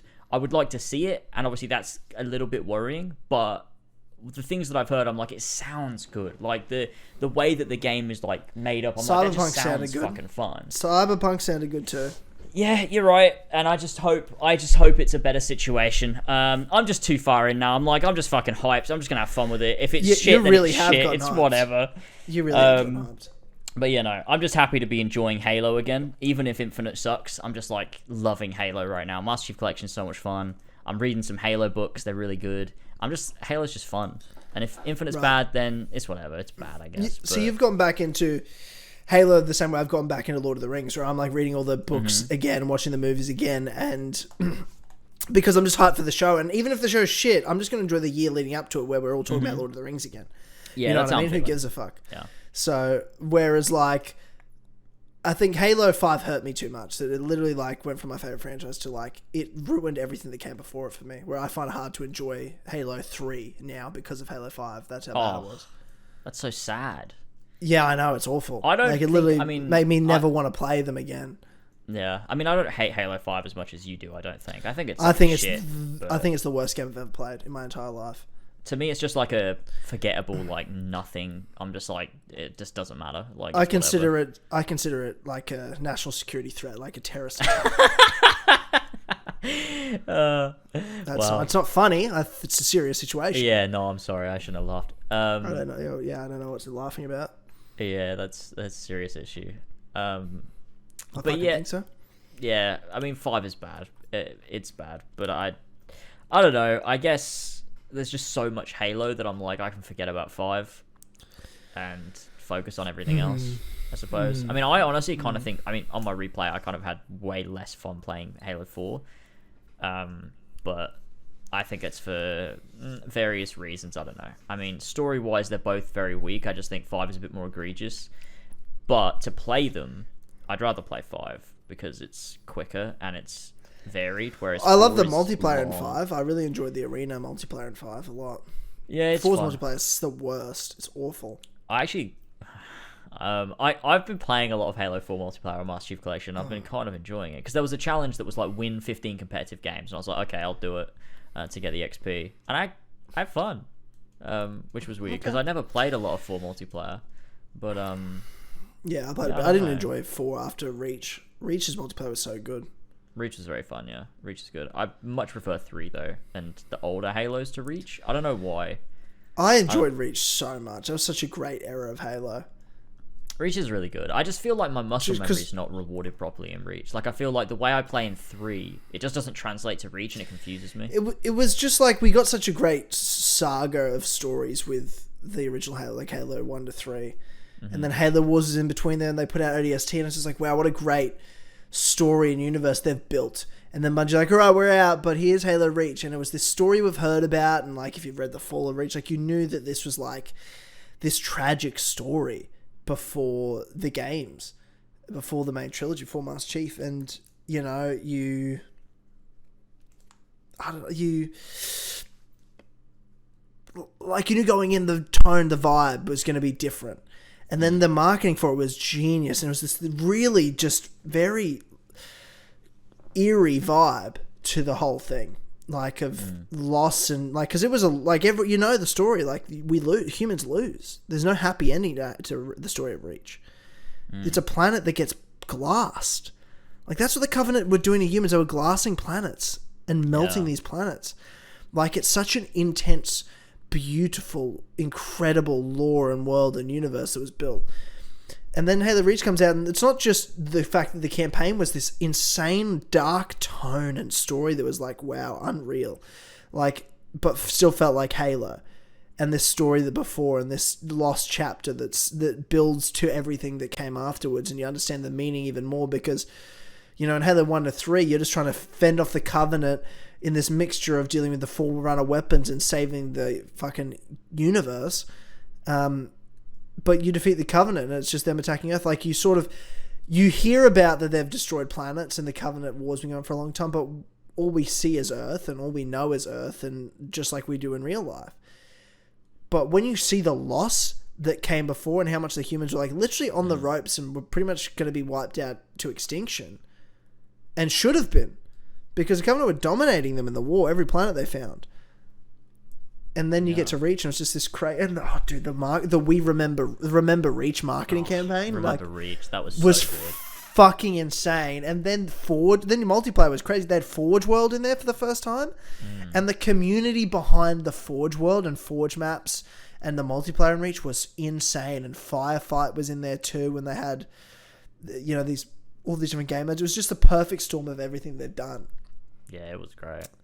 In Halo before. It was just a great time to be a Halo fan. And then you just thought it was over. And then like a year or two later, they tease and announce Halo 4. And it's like, oh shit. It's not over. But it was over. But it was. It was over. But it was over. Yeah, it's sad to see it, but I just really hope I really hope Infinite can give something good. I mean, every single like that Discover Hope trailer is so fucking good, and it's been so good since it came out in 2019. It's just like it's everything that Halo should be in a trailer. You've got the music, you've got Chief's one-liners, you've got the Halo ring. It's brilliant, and it's like if the game can do, if they've done that, like 343 made that, so like surely they get it. They must get it in some way, the people that are making this game. And like with Joseph Stout back on it, like you would think anything they've tweaked would be like, you know, stuff he said, no, we've got to take this out, or we've got to change this around. And it's just like this is the make or break for me. Like this is the Halo game. Like if this game sucks, if this game isn't good, then it's just fuck. They just don't get it. Because before they were trying to do something new. Like with Halo 4, they were trying to reinvent it. With Halo 5, they were trying to introduce Locke. It didn't work. This time, they're trying to make a Halo game. And if they fuck it up this time, when they're actually trying to do what they're meant to be doing, then that's when I know that there's just no coming back. Because the other times, they were trying to do something new. They weren't trying to make Halo. And that was a mistake. But now... Halo 5, dude, have you heard the stories from that writer? Like, they got someone in specifically that wasn't a Halo fan, so they could change tropes, so it wouldn't be such, like, to be different. And, I hate like, when he broke... do that. Dude, he broke so much lore and stuff, and, like, he was interviewed, and people were like, what are your thoughts on, like, you know, this stuff? And he's like, no, the fans are just wrong. And he doesn't know anything about Halo, and, he was, like, the biggest cunt. And I was like, oh my god, I hate this so much. Like, he just doesn't see any fault in the story at all, and I'm like, you're a piece of shit. Oh, God. Do you know, you can't ruin his Lord of the Rings. You know what I mean? Even if you do this TV show that's bad, it doesn't matter. Lord of the Rings will forever be good. Yeah. You still have the past. You've rewatched Lord of the Rings recently. I have, yeah. Finished it the other day. Finished Return of the King. Yeah. It's fucking great. It was just so great. They're the best. They're the best. It's so good. Best movies of all time. Best movies of all time. I was tearing up by the end of it. It was just, it was great. It was My great. friends. It's so You beautiful. bow to no one, and then you just start crying. Oh, that scene. Oh, man, that scene. And then the music the music hits. Oh, yeah. Oh. Fellowship Reunited is the best 7-minute score of anything ever. Mm-hmm. It's just tears. Yeah. It's incredible. Frodo wakes up and it's like, Gandalf? And then, oh God. It's so good. It's so good. And the whole ending, like when they go away on the boat and into they're the leaving, west, yeah. and then Sam returns back to the Shire, and it's just like got the voice over the top. It's just and then knowing what happens to Sam and how he dies from cancer like a year later. And, wait, what? No, I'm just joking. I just knew that would fuck with some people that don't know the lore. Classic cancer in the Lord of the Rings universe. Can you imagine? Did you believe me for a second? Well, I until you said cancer, I was like, wait, what? Yeah. Oh my god. Yeah. A year later, that's what happened, and the whole thing was meaningless. Oh my god. Really? Should have kept the ring. Probably would have been alright. Yeah, because he had it for those that one day. He had it, and that actually was what gave it to him. So. Frodo killed Sam. Yeah, that makes sense. Shit. Yeah. No, he actually becomes the mayor of Hobbiton. Is that true? Wait, do we know what happens after Lord of the Rings? Yeah, of course. How much do we know? A decent amount. Oh, shit. We know about Aragorn's reign as king. Was he good? He was a good king. He was a very good king. That's good. Good. Gondor was prosperous. There was a few fights with the men from the east. That he had a few battles, and I wouldn't say wars, but skirmishes and fending off and hunting down the last of those, the sort of like orcs and followers of Sauron. And Aragorn's a great king, and he was a great leader and a great commander in battles, and his son was also a great king after him. but there's a sequel that 13 pages was written to the Lord of the Rings. There's a 13 pages. I think it's 13 pages. But Tolkien, he said he tried to write the sequel 3 different times, and the third time's the one that we know about, where you can like read 13 pages of this character. Like, it's quite interesting. And it's set, because originally it was going to be set during the end of Aragorn's reign as king, but then it's set at the end of his son's reign as king. So it's a couple hundred years later. And it's during a time where people don't, like, it's just, there's no elves in Middle-earth anymore, there's no dwarves, they've all moved on, as they did at the end of the Third Age of Middle-earth at the end of the Lord of the Rings. So this is the Fourth Age now, and it's the Age of Men. And there's no Sauron or evil or anything, but there's this story about these rumours of, in the forests, I think it must be near, like, in the Ithilien or something, because it was near Gondor, I believe, that there was this whispers of a returning darkness. And there was this tree, like, it's a story, because it's from the perspective of the son of a soldier that was alive, and they had the bloodline of Numenor, so they live like a longer life, same way Aragorn does, but they're men still. And one of their is the son of a character that was actually in the book. He's in the book. He's not in the movies. Is a Gondorian soldier that is associated with Pippin in some of Pippin's chapters in Minas Tirith. And from memory, his son knows the stories and still, like, because everyone thinks like Sauron's a myth by this point. Like, it's literally like that. So like no one really remembers. Like, kids play as orcs and trolls and stuff on, like, when they're playing, but they don't actually believe in it. You know, they don't know about it. But then there's like, well, apparently, like, the story was just going to be very sad and dark, and that's why he didn't write it, because when you don't have the elves and the dwarves and the magic, and you're just dealing with men, it's just going to be quite a sad political thing where it's like they've all been at peace. They don't know what evil's like, so when evil comes and returns, they get corrupted very easily, and it's just a cycle. But you see that in the stories of Middle Earth, like in the lore, when Numenor, the great human, you know, civilization, the first men of Middle Earth, these Numenor fell through betrayal and through some greed and manipulation and pride and a lot of other things, some mistakes, and then it cycled back into that fall and then rise again of men defeating Sauron and all that. And it's a cycle, because then, you know, good men create what is it? Hard men create good times. Don't oh, do is that it. that one? Is Don't that the one? Is that the Joe Rogan meme? Is that the Joe Rogan meme? Yeah. That became such a meme. But I'm like, that's not, he didn't make that up. That's a saying. That's been a Yeah, but saying. it's dumb. It's a fucking Facebook meme. It's like a fucking... I know like it is. something someone shared like in 2011. It's like something your mum would share. Yeah. Something your mum would share on Facebook. So no, I know what you're cringe. saying. I know what you're saying. It is cringe. It is cringe. But it's true though. Like, it's not wrong. Like, it's 100% true. It's a cycle of history. Yeah, I mean it is. It's just funny. Yeah. But yeah, I know what you're saying. Anyway, Soft but yeah, men. he wrote like 13 pages. He's like, this is gonna suck. This will just be like, you know, it wouldn't be that fantasy, you know. It would just be set in Middle Earth, and it would be like, this is dull. This is fucking dull. That makes sense. Yeah. Damn. Should we get into the Civil War segment? Because I'm so tired. I mean, I don't give a shit. Crashing and burning. We could wrap up. We could save it. I don't know.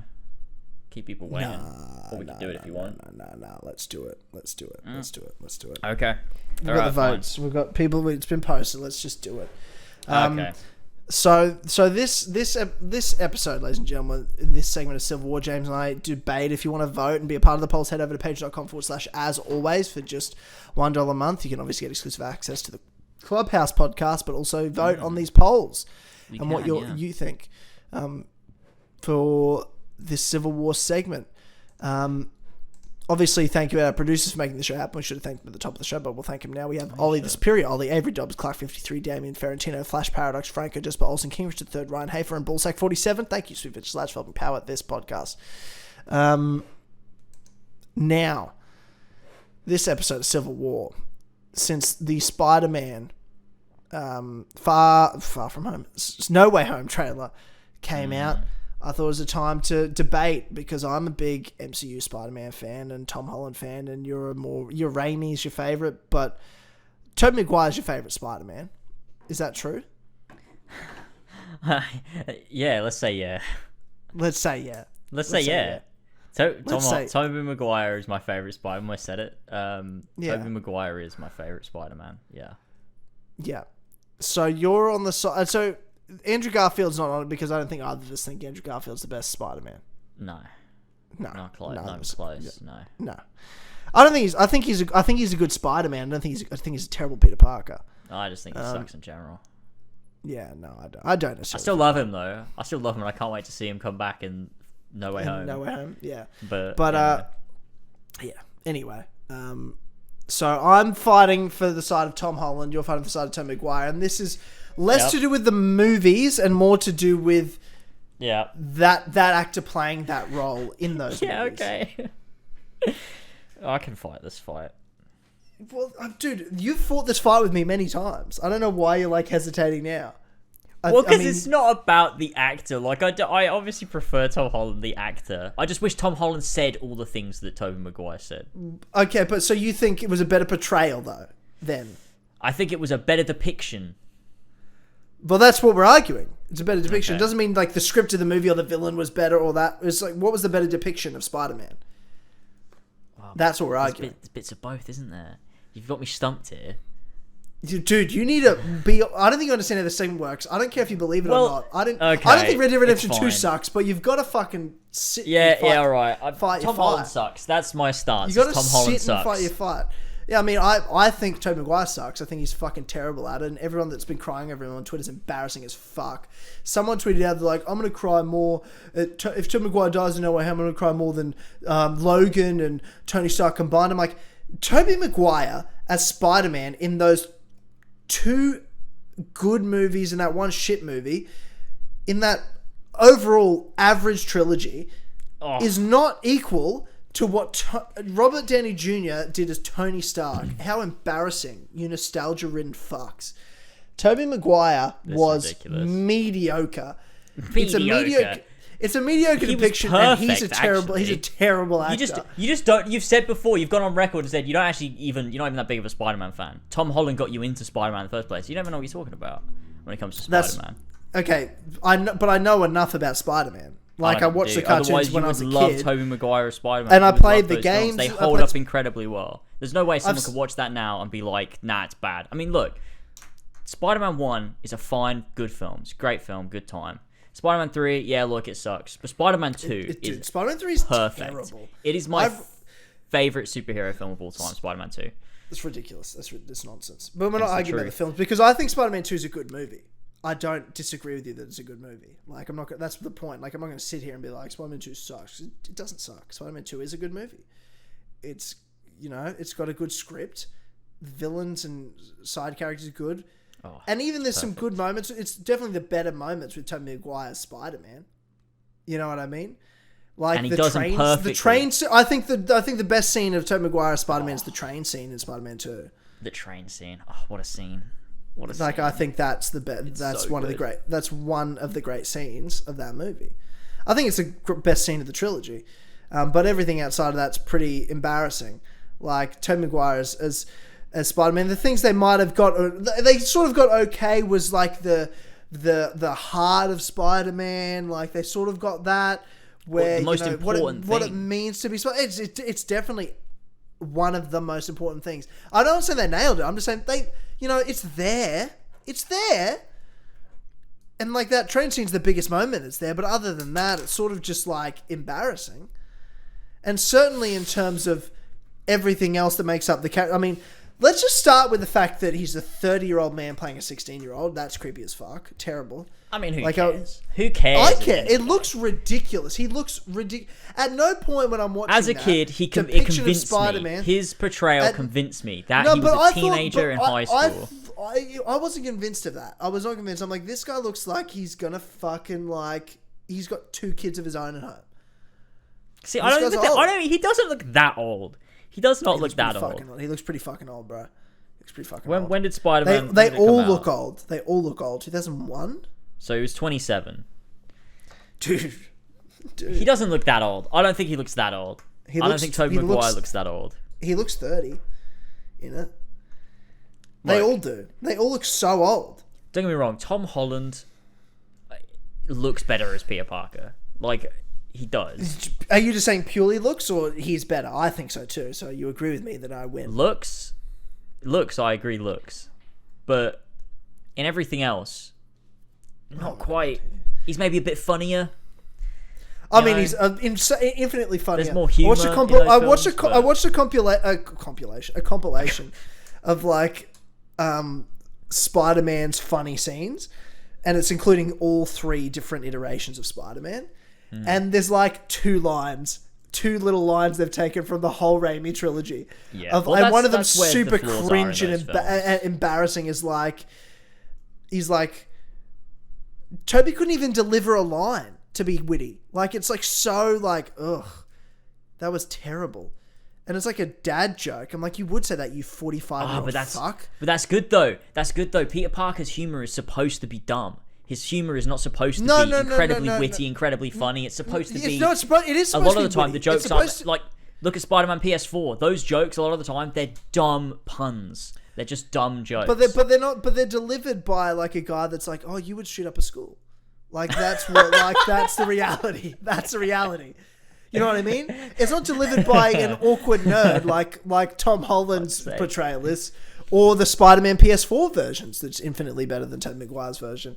Like, I'm talking about Tobey Maguire that's just like, oh, I'm uncomfortable. I think you're gonna hurt people.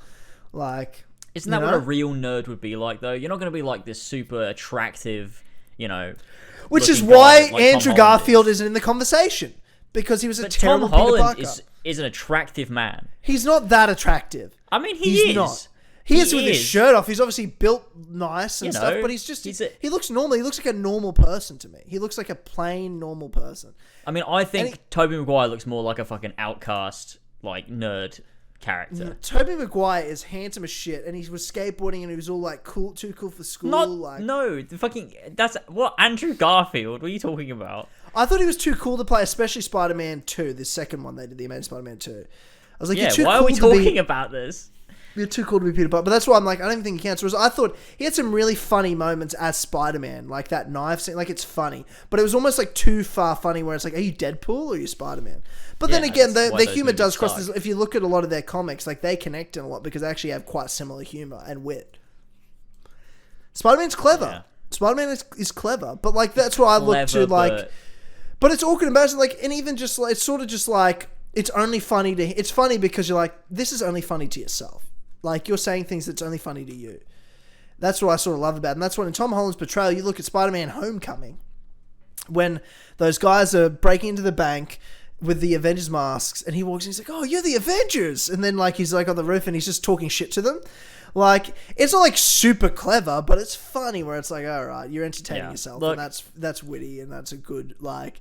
That's the sort of thing that Tom Holland does a lot as, like... My thing is, Tobey Maguire's a terrible Spider-Man. And as Peter Parker, he's better than Andrew Garfield, but he's still creepy and I think kills people. Whereas Tom Holland... this doesn't make sense. This is based on nothing. You're just talking shit about Tobey Maguire, the actor. This is not anything to do with anything. Whereas Tom Holland, when he's playing Peter Parker, I'm like, oh, this is a 15-year-old kid. This is a 15-year-old nerd that doesn't know where he fits in. And then when he puts on the suit, I'm like, this is Spider-Man. This is a guy that all of a sudden has a bit more confidence. He's got more wit when he's in that suit because he has that confidence, but he doesn't really know how to be confident.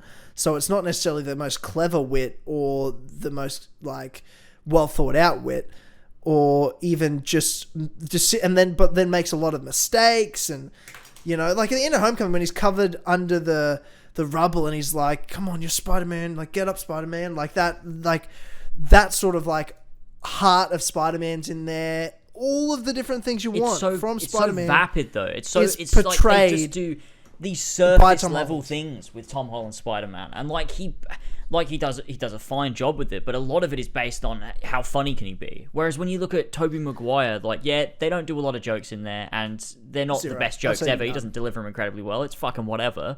But jokes is just surface level Spider-Man. When people your mum is like, oh, Spider-Man's a funny one, but when you know Spider-Man, what is it to be Spider-Man? You've got everything that Tobey Maguire portrays that Spider-Man, especially Spider-Man 2.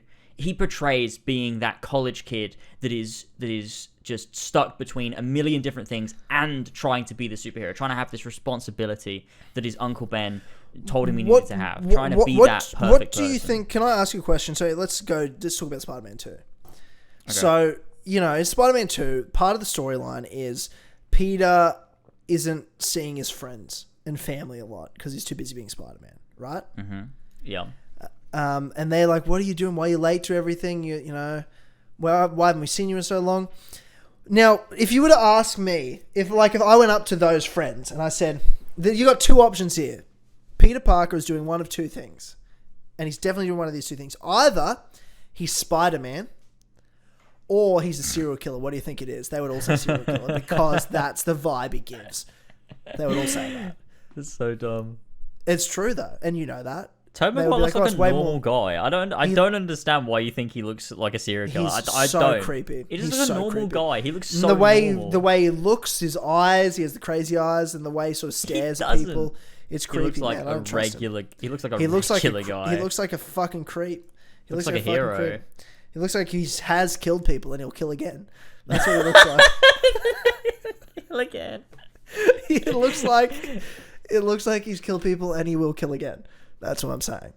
And He's Spider-Man. He's a hero. if I walk past him down the street, I would He cross looks the good. road. I wouldn't. I'd go give him a big hug. It's because you know who he is. I'm just saying, if I Yeah. didn't know, erase the actor from my memory, and I walk past him, I'd be where I'm like, he's gonna follow me home. Well, I cross the road anyway because I'm quite a small guy, so I don't like to walk past anyone that's taller than me. So that's everyone. So anyone so walks that's- past the street. Yeah, I cross the street for everyone, so Yeah. don't take it personally. Yeah. Yeah, no, he's just a creepy looking guy. And I think the whole vibe he gives off as Peter is very it's not awkward quiet. It's sort of it's dude, I'm worried. I'm scared of you quiet. No, it's what do you perfect. He comes across as he's struggling, and that's what's so good about his No, portrayal he of Peter doesn't. Parker. Struggling. He comes across as Yeah, he's he just fucking does. weird. It's incredible. There's so many. The moment where he's on the phone, he's trying to leave the message for Mary Jane to tell her that he's Spider-Man, and he's trying to explain himself, and he's just so confused and lost, and he's losing his powers. So when he's dancing down the road in the black suit and the black hey, that's hair. Spider-Man 3. I'm not talking about Spider-Man 3. I'm sorry, Tobey Maguire was Spider-Man 3. All three movies count. I'm not Yeah, just sure, counting the alright. Avengers Alright, movies or alright, Civil War. I guess. Which Look, also- okay, that was a What's good the portrayal, best though. What's the best portrayal of Spider-Man ever? It's Civil War. Spider-Man 2. Spider-Man 2 is my favorite ever. I will not back down on that. Spider-Man 2 is I'm perfect. not talking about the movie. I'm talking about But Peter the portrayal Parker, of Spider-Man, it's perfect. There's not enough in Civil War. They give us little bits, and it's the best in the MCU, but it's not even close to Spider-Man Homecoming 2's. is great. Homecoming's my favorite Spider-Man film. Homecoming is a good film, yeah. It's a great film. It's my favorite. I don't know why a lot of people were saying when Far From Homecoming that was better than Homecoming. I'm like, it really wasn't. I thought it wasn't. was, but I don't anymore. You don't anymore, okay? Because you thought it wasn't. I remember you saying that at the time. I don't like. I liked Far From Home a lot. I thought it was great, but it wasn't. I As don't good like as it a Homecoming. lot now, actually. I do this with everything. I'm like, that was so fun, and then a year later, I'm like, no, it wasn't. That's what I think you're going to think about No Way Home. Yeah, I probably am, but that's going to be justified because it's going to be so wild that I think everyone's going to go into that film, come out and be like, that was fucking amazing, and then it'll suck in a year or whatever. But I at think least it'll we'll have make it that initial I think it'll experience. smash $1 billion at the box office. Oh, I guess Yeah, COVID's yeah. the only reason it wouldn't. Oh, If maybe it not. came out with the hype around it, if it came out not in a COVID era, I think it would have smashed $1 billion easily. I mean, I think it could do it anyway. I don't know. Yeah, maybe they're talking about delaying it, and I think that's why they would. Don't Moving it to delay March because that's when Doctor Strange comes out in March. But there's rumors I saw today that they'll move No Way Home to that. don't do it. I want to see it. I want December. That's perfect time as well. Like it's I that agree. used to be the Star Wars slot, but now it's like Spider-Man, Christmas That's time. gonna be fucking Avatar for 5 straight years. Fucking Oh my end it all. God, Jesus Christ. Yeah, because they filmed like 4 different Avatar movies. Yeah, James Cameron needs to stop it. Yeah. No one wants. No one cares about it now. It's been too long. No one cares about Avatar. No. What do you think And the about first the one was Avatar film? Oh, I hate it. I think it's a fucking awful movie. It's so painfully It's a fucking average. Awful movie. It's I just think so I hate it because people talk about it so much. I'm like, it is painfully average. Is a great way to describe it. Yeah. Objectively, it's painfully average. Yeah. And subjectively, I think it's fucking god awful. Yeah. And I hate Disney it. were like, we're going to build a whole theme park about Pandora. I didn't even know it was fucking called Pandora until Disney did that. Because no one remembers anything from those fucking films because they're not memorable. I just remember it being the Pocahontas Single story. film. Yeah, it is. It literally is. It's the same fucking story. Yeah. Oh my God. So I don't know, man. But what I'm saying is, Tom Holland is, in every way, nails every element that is Spider-Man. It's not just Spider-Man, but also Peter Parker. He encompasses it all, and whether you like it or not, he's the best portrayal, James. It's just the fucking reality. Overall's the best portrayal. And Tobey Maguire, sure, I'd agree. Like, there's some great moments in Spider-Man 2, but Spider-Man 1, he's just a sort of 30-year-old playing it, a 16-year-old. It's just, I'm watching it, so jarring. I don't believe it. This is nonsense. It's just a nonsense to me, portrayal. I'm always going to believe it. I believed it as a kid, and I'll always believe it. I just find it as a nonsense portrayal. And then I was rewatching, in fairness, I was rewatching the Spider-Man 2 in the last couple, preparing for this. And I was like, look, Spider-Man 2 is a solid film. Like, I don't like Tobey as Spider-Man, though. Like, I still find him weird. I still find him creepy. He has some, like, my favorite good. my favorite actor in Spider-Man 2 is Joey Diaz. You want to get to him, you got to go through me, dog. You know what I mean? Like, gotta go through me, cocksucker. Cameo. Like, you know what I mean? Like, just fucking Joey Diaz. You want to get to him, you got to go through me, cocksucker. I love it. I love it. Oh, man. But that's where it ends. Whereas I look at the 5 movies Tom Holland's been Spider-Man in, which is wild that he's had the most screen time as Spider-Man of anyone ever in such a short amount of time. It's been 5 years. He's been in 5 movies as Spider-Man. He's about to get a 6th. Like, that's insane. And in it, like, from Civil War, I mean, I'd agree, like, certainly the best portrayal in the MCU, I think ever, of all time, in a small vacuum. That was a small window, but I think Homecoming just... It did, because my biggest point about Spider-Man is because there's so many cartoon movies of Spider-Man, there's so many games of Spider-Man, and then you had the Andrew Garfield, the Tobey Maguire. I never wanted to watch, when they were like bring Spider-Man in the MCU, I'm like, I don't want to see, no one wanted to see them retread the same shit again. No one needed to see Uncle Ben die. No one needed to see that. I've seen it. We know how he becomes Spider. I don't need to see a spider bite him. Like, I've You don't fucking need to seen see it, it, but it needs to be important to him. Like, he needs to bring up Uncle Ben. That needs to be important to him. And the reason I'm not... but it's Okay, it just isn't. I don't disagree with that point. But what I got when I look at Homecoming is we just got to see Spider-Man being Spider-Man and Peter Parker being Peter Parker from the get without without retreading again. Just like, let's be what would mean now in, you know, making a modern Spider-Man film and not trying to just do the same thing over and over again, but still staying true to who Peter Parker as new Spider-Man is, and telling like a really like believable portrayal where, oh, it's a teenager. Yes, it's a fucking 15-year-old teenager that doesn't know what he's doing and is trying to prove himself, trying to just find himself and discover himself, and saying stupid shit like, I don't need to go to college, I'm going to be Spider-Man forever. And like, you know, is this anybody's bike? Like, you know, when he's just trying to be friendly neighborhood Spider-Man in Queens, you know, like, and he's just, that montage at the start of Homecoming, it's great stuff. Yeah, no, Homecoming is good. Homecoming is a great film. And this is, again, no, I can't bring this into the argument, but we've sort of mentioned different good things about like the overall movies when this argument's about the better portrayal of Spider-Man, Tobey Maguire, which Tom is Holland. dumb anyway, because I can't even argue that fucking point. You've trapped me. Well, I haven't trapped you because you have said that you think Tobey Maguire's better. Yeah, all right. I haven't trapped you. Sure. I haven't trapped you. I mean, I don't think I prefer the MCU Spider-Man films to the Raimi ones. but I can't. whereas I'd be remiss to sit here and yell at Spider-Man 2 because it's not a bad movie. I couldn't sit here and be like, yeah. Well, I can't fucking argue against this point because I think Tom Holland he's like his portrayal is better. Like, this was a difficult know. one because in my head I had it like I thought this is what we'd be arguing, and then you were like, no, I thought we'd be arguing this, and I'm like, well, do we want to change it? We're like, no, let's fucking just do it. Yeah, I thought it'd be easier to come up with fake points, but I just can't. I'm gonna be honest with you. I'm gonna be honest with you. Like, I can't argue for because Tobey Maguire. The reason I love him so much as Spider-Man is because of the material. The material he's given so good. If you swap them around, I wouldn't suddenly think Homecoming was better. I would think that Spider-Man 2 is even better because it's got a Peter Parker that looks like Peter Parker and like is, you know what I mean? I still love Tobey Maguire. I fucking love him and I love his film so much. But Tom Holland is like, he is Spider-Man. That's a perfect casting there, which makes this a difficult fucking thing to argue. I think he is Spider-Man. I think that's, you know, at the end of the day, Tom Holland is Spider-Man. He's in 10 years, no one's gonna give a fuck about Tobey Maguire as Spider-Man. It's all Tom Holland. They will.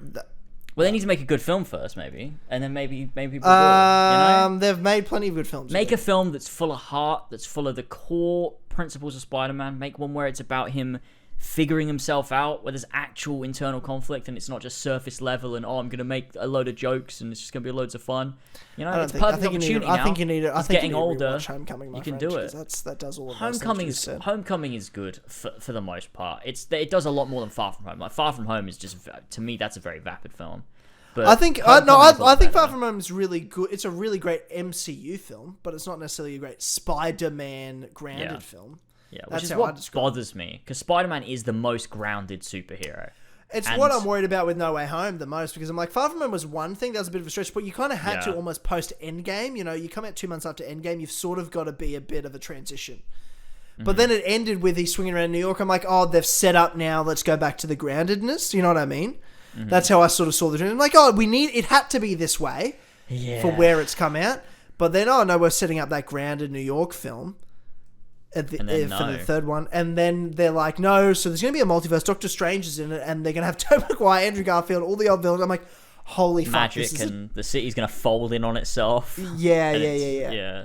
So it's concerning. I'm excited for a multitude of reasons, but I'm annoyed because I want to see a grounded Spider-Man film with Tom Holland. Yes, I'm just sad with we've Tom not Holland. really got that real. Like, I mean, and this is the last film where he's a kid. I feel like he's getting older now. And he's going to not be in school eventually, hopefully soon. But I think college Spider-Man could still have the grounded storyline. Yeah. That's what I want to see. I want to see him because the next era will be... Yeah, that'll be the next era. He doesn't have Tony Stark now. Like... Yeah, but now he's got Doctor Strange. Yeah. Yeah, but Doctor Strange isn't rich. Like, he's... You know, money problems could still be an issue there. So, I think... But no, I disagree because, like, Peter just calls Happy. You don't think Happy's just going to give him, like, Tony doesn't have a fund for... Well, that's the thing. Like, there was an interesting point that was brought up that what if this spell going wrong and actually it does, like, everyone... By the end of the film, everyone actually does forget who he is. Like, everyone does, and his identity is fully secret again. Because of the spell. I'd hate that. That's fucked. So stupid. I would love it. I would fucking love it. It would make Spider-Man Spider-Man again. I hate that, like... Oh, no, I hate that he's... I hate that everyone knows who he is too, but, like... But you can't just, like, that thing you watched didn't happen, doesn't count. That character development, the relationships he's built, don't matter. That annoys me. I'm like, you can't just backtrack. You can't just backtrack on everything. That annoys me. Well, that's so weak. That's such a piss weak thing to do. If you got the balls to do it, just fucking stick with it. Don't now go, oh, no, let's get rid of all that. I hate that shit. I guess there is that growth with MJ and that growth with Ned. Those are the two ones that would bother and Aunt me. May. I mean, but they barely speak to each other. Barely speak to each other. It fucking sucks. She sucks. She's not a good character. She doesn't suck. She says about 3 words. She just like... she's definitely not as involved as there should be like moments as well where they talk to each other. Why are they never like emotional with each other? It's like there's a couple moments in Homecoming. In Homecoming, that are, like, really good. Like, there's that moment when he comes back late and she's like, I was worried about you, like after what happened before, and it's like talking about Uncle Ben. It's like, they both have that fucking history because they lost someone close to them. But then, like, Yeah, I wanted to see, like, at the end of Homecoming, you see she finds out he's Spider-Man. I wanted to see the fallout of that, but it's just something like, oh, they're okay, they're high-fiving. Like, where's the conflict? I mean, they both got snapped, so it's sort of like, you know. Ugh, they did get snapped. Yeah. And just conveniently, all the right characters in Spider-Man's story arc got snapped. Yeah, I mean, imagine if they didn't. That'd be a fun story to tell. Like MJ's just really old now. 23-year-old, yeah. Yeah, and he's 15. Yeah. Oh wow. Yeah, it's a little concerning. I'm worried. Yeah, I am a bit worried, but I don't want them to go back on it. Like, I don't want everyone to know he's Spider-Man. I hate that, but I don't want them to go. You can't go back on all the major characters, especially your Neds and your MJs and your Happies. To be honest, like, you can't build him up to be Tony's replacement, and then everyone forgets that. You know what I mean? But I think he can be Tony's replacement without them knowing he's Peter Parker. Because I think you can still have Spider-Man be Spider-Man. So fucking weird. But that doesn't make sense, because, like, what universe is that where none of them know who he is? So, like, do they remember that they saved the universe with Spider-Man? Yeah. But they're like, but we don't know who he is. Yeah, but no one knows who he is. They're like, wait, who? I've seen his face, but who is he? But I forget what he looks like. But I swear I've seen his face. So, like, so Cap, as in Sam and Buck, who know him, fought beside him, fought him. Yeah. Are going to be like, when the next Avengers movie, they're going to be like, wait, who is he again? I know we've seen him, and I know they're just going to know he's a kid, like he's a kid from Queens. That's weird. That's so stupid. Do they even know who he is? They've never even seen him with his mask off. Yeah, of course they have. Everyone's seen him with his mask off, you idiot. When? When? I don't know, Oh, well, yeah, everyone has now, but you know what I mean. Yeah. I mean, Endgame. I don't think Sam and Bucky have a close relationship with Peter Parker, though. They just have a bit of banter with Spider-Man. The funeral. Yeah, but who cares? I'd sacrifice that just so that Peter Parker and Spider-Man can be separate again and have. I don't know, because there's a lot of. See, here's the thing. I really want to see. I want to see Peter Parker and Sam have a relationship in, like, an Avengers movie. Like, they have some great stuff in the comics. Well, they could, because like they have some great banter, and I thought their banter was.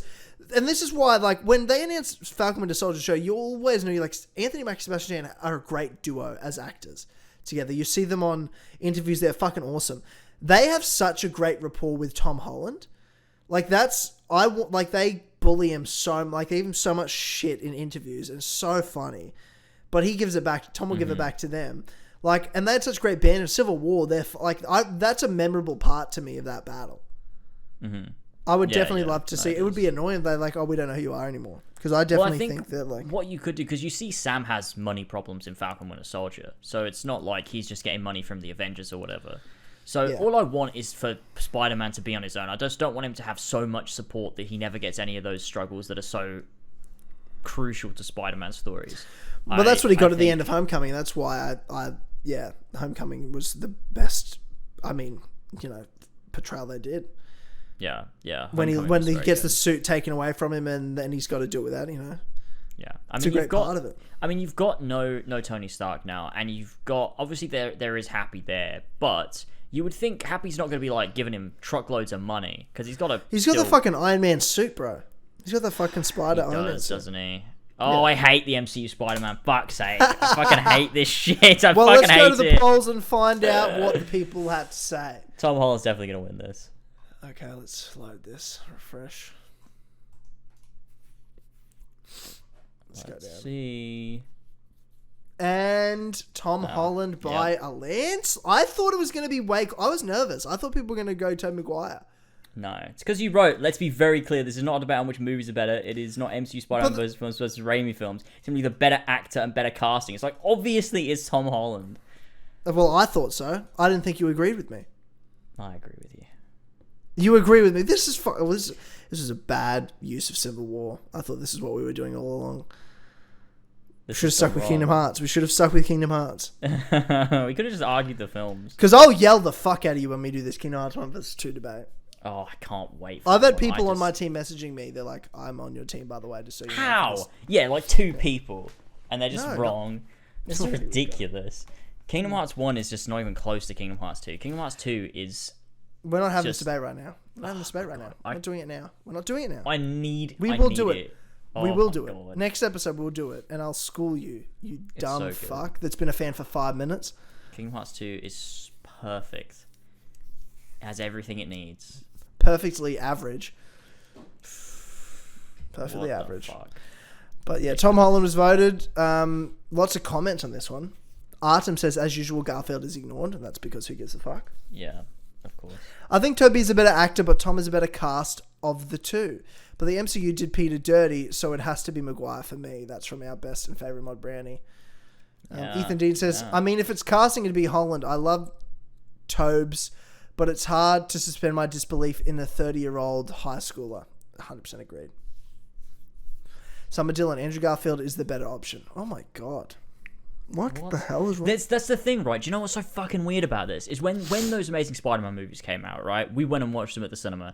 The kids that were watching them then are now grown up and they're teenagers.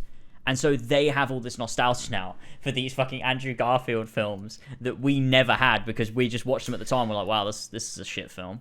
And then I didn't mind. Like the first one, I was like, this is fine. The first Amazing Spider-Man film was fine. Yeah, the second one was bad. Yeah, started off alright, but then the second half of that second Amazing Spider-Man film was just atrocious. Yeah, they both suck. Jamie Foxx's. Oh man, yeah, he's come back. Terrible. We're gonna see him again. I hate that. They're gonna do him well though. He'll look better. Willem Dafoe is Green Goblin and Doc Ock. Yes, give it to me. That's gonna be good. Yeah, I guess it's weird. It's weird. I hope it's good. I'm just so concerned. I just can't wait to see him. It's gonna be perfect. Hamid says, I'm sorry, but if you genuinely think that Tobey is a better Peter, you genuinely have something wrong in your head. Not only did Tobey look like an old-ass man playing as a teenager, but there were times where I genuinely couldn't get through a scene because of the cringe. Yes, 100%. He's just a cringy fuck. As for Tom Holland, on the other hand, not only does he suit the role perfectly, but he is a natural when it comes to playing Peter Parker. But ultimately, Andrew Garfield is my favourite Peter Parker. What? What the fuck? Fuck is wrong with this? Is what I mean. Hammond must have been a kid when those films came out. Master Bass, where is Garfield? What the fuck, Jake Ryan, guys? Andrew Garfield is the right answer. They're not good films. They're bad. Yeah, they are bad, and he's not good. Nick Zan, Tom is 100% the better cast. But I also think he's a bit of a dickhead. Not him as Peter, him as him. Really? I don't know. I mean, I don't know him personally. You might be mates with him. Christian Rose says, clearly Andrew Garfield has the best performance, but if I had to choose here, Andrew is clearly the best actor. I think he's just fucking around. That's good. I like that. Harris, he says Tobey for the fucking win. Jack Nichols says Tom Holland is the better Spider-Man, but Tobey's films are way better. Ugh, yuck. Yeah, that's where I'm at with you, I think. Go watch Spider-Man 3. It's the worst piece of shit I've ever seen. Still better than Far From Home. It's not better. It's not even... What? I'd rather watch it, I think. No way. I much Far prefer From Home those is way better. Fuck off. Far From Home is way better.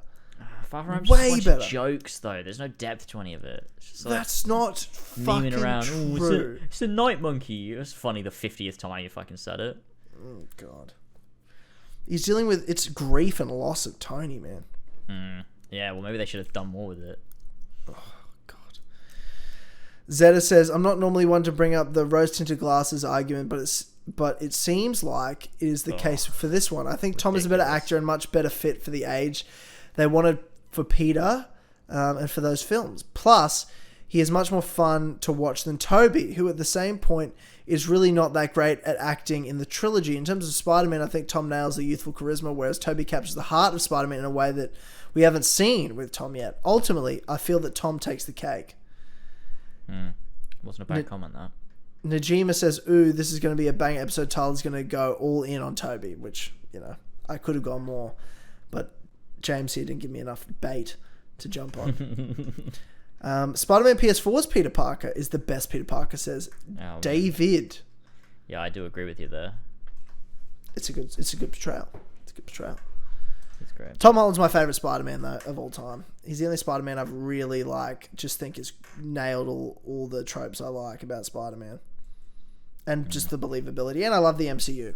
and he's connected all those characters I love as well. They gave the extra portrayal bonus for me, and 83 votes to 30 votes to Tobey. Damn. So landslide victory for myself, for being right. So James, you can take your licks, you fucking idiot. Yeah, well, you boxed me into a corner with this terrible fucking wording of this debate here, so I'm just gonna... Oh, okay. Okay. Yeah. Very graceful of you to accept defeat like that. If you'd asked which films are better, I'm sure I would have won. I disagree. I think you'd be surprised. I reckon most people would be in the comments saying The Amazing Spider-Man 2 was the best one. Yeah. No. They're so bad. They're so fucking bad. Yeah. Yeah, I agree. Yeah.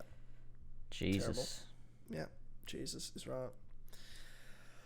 Okay, well, next Civil War, Kingdom Hearts 1 versus Kingdom Hearts 2. No excuses. It'll be it. Gonna really get into my research.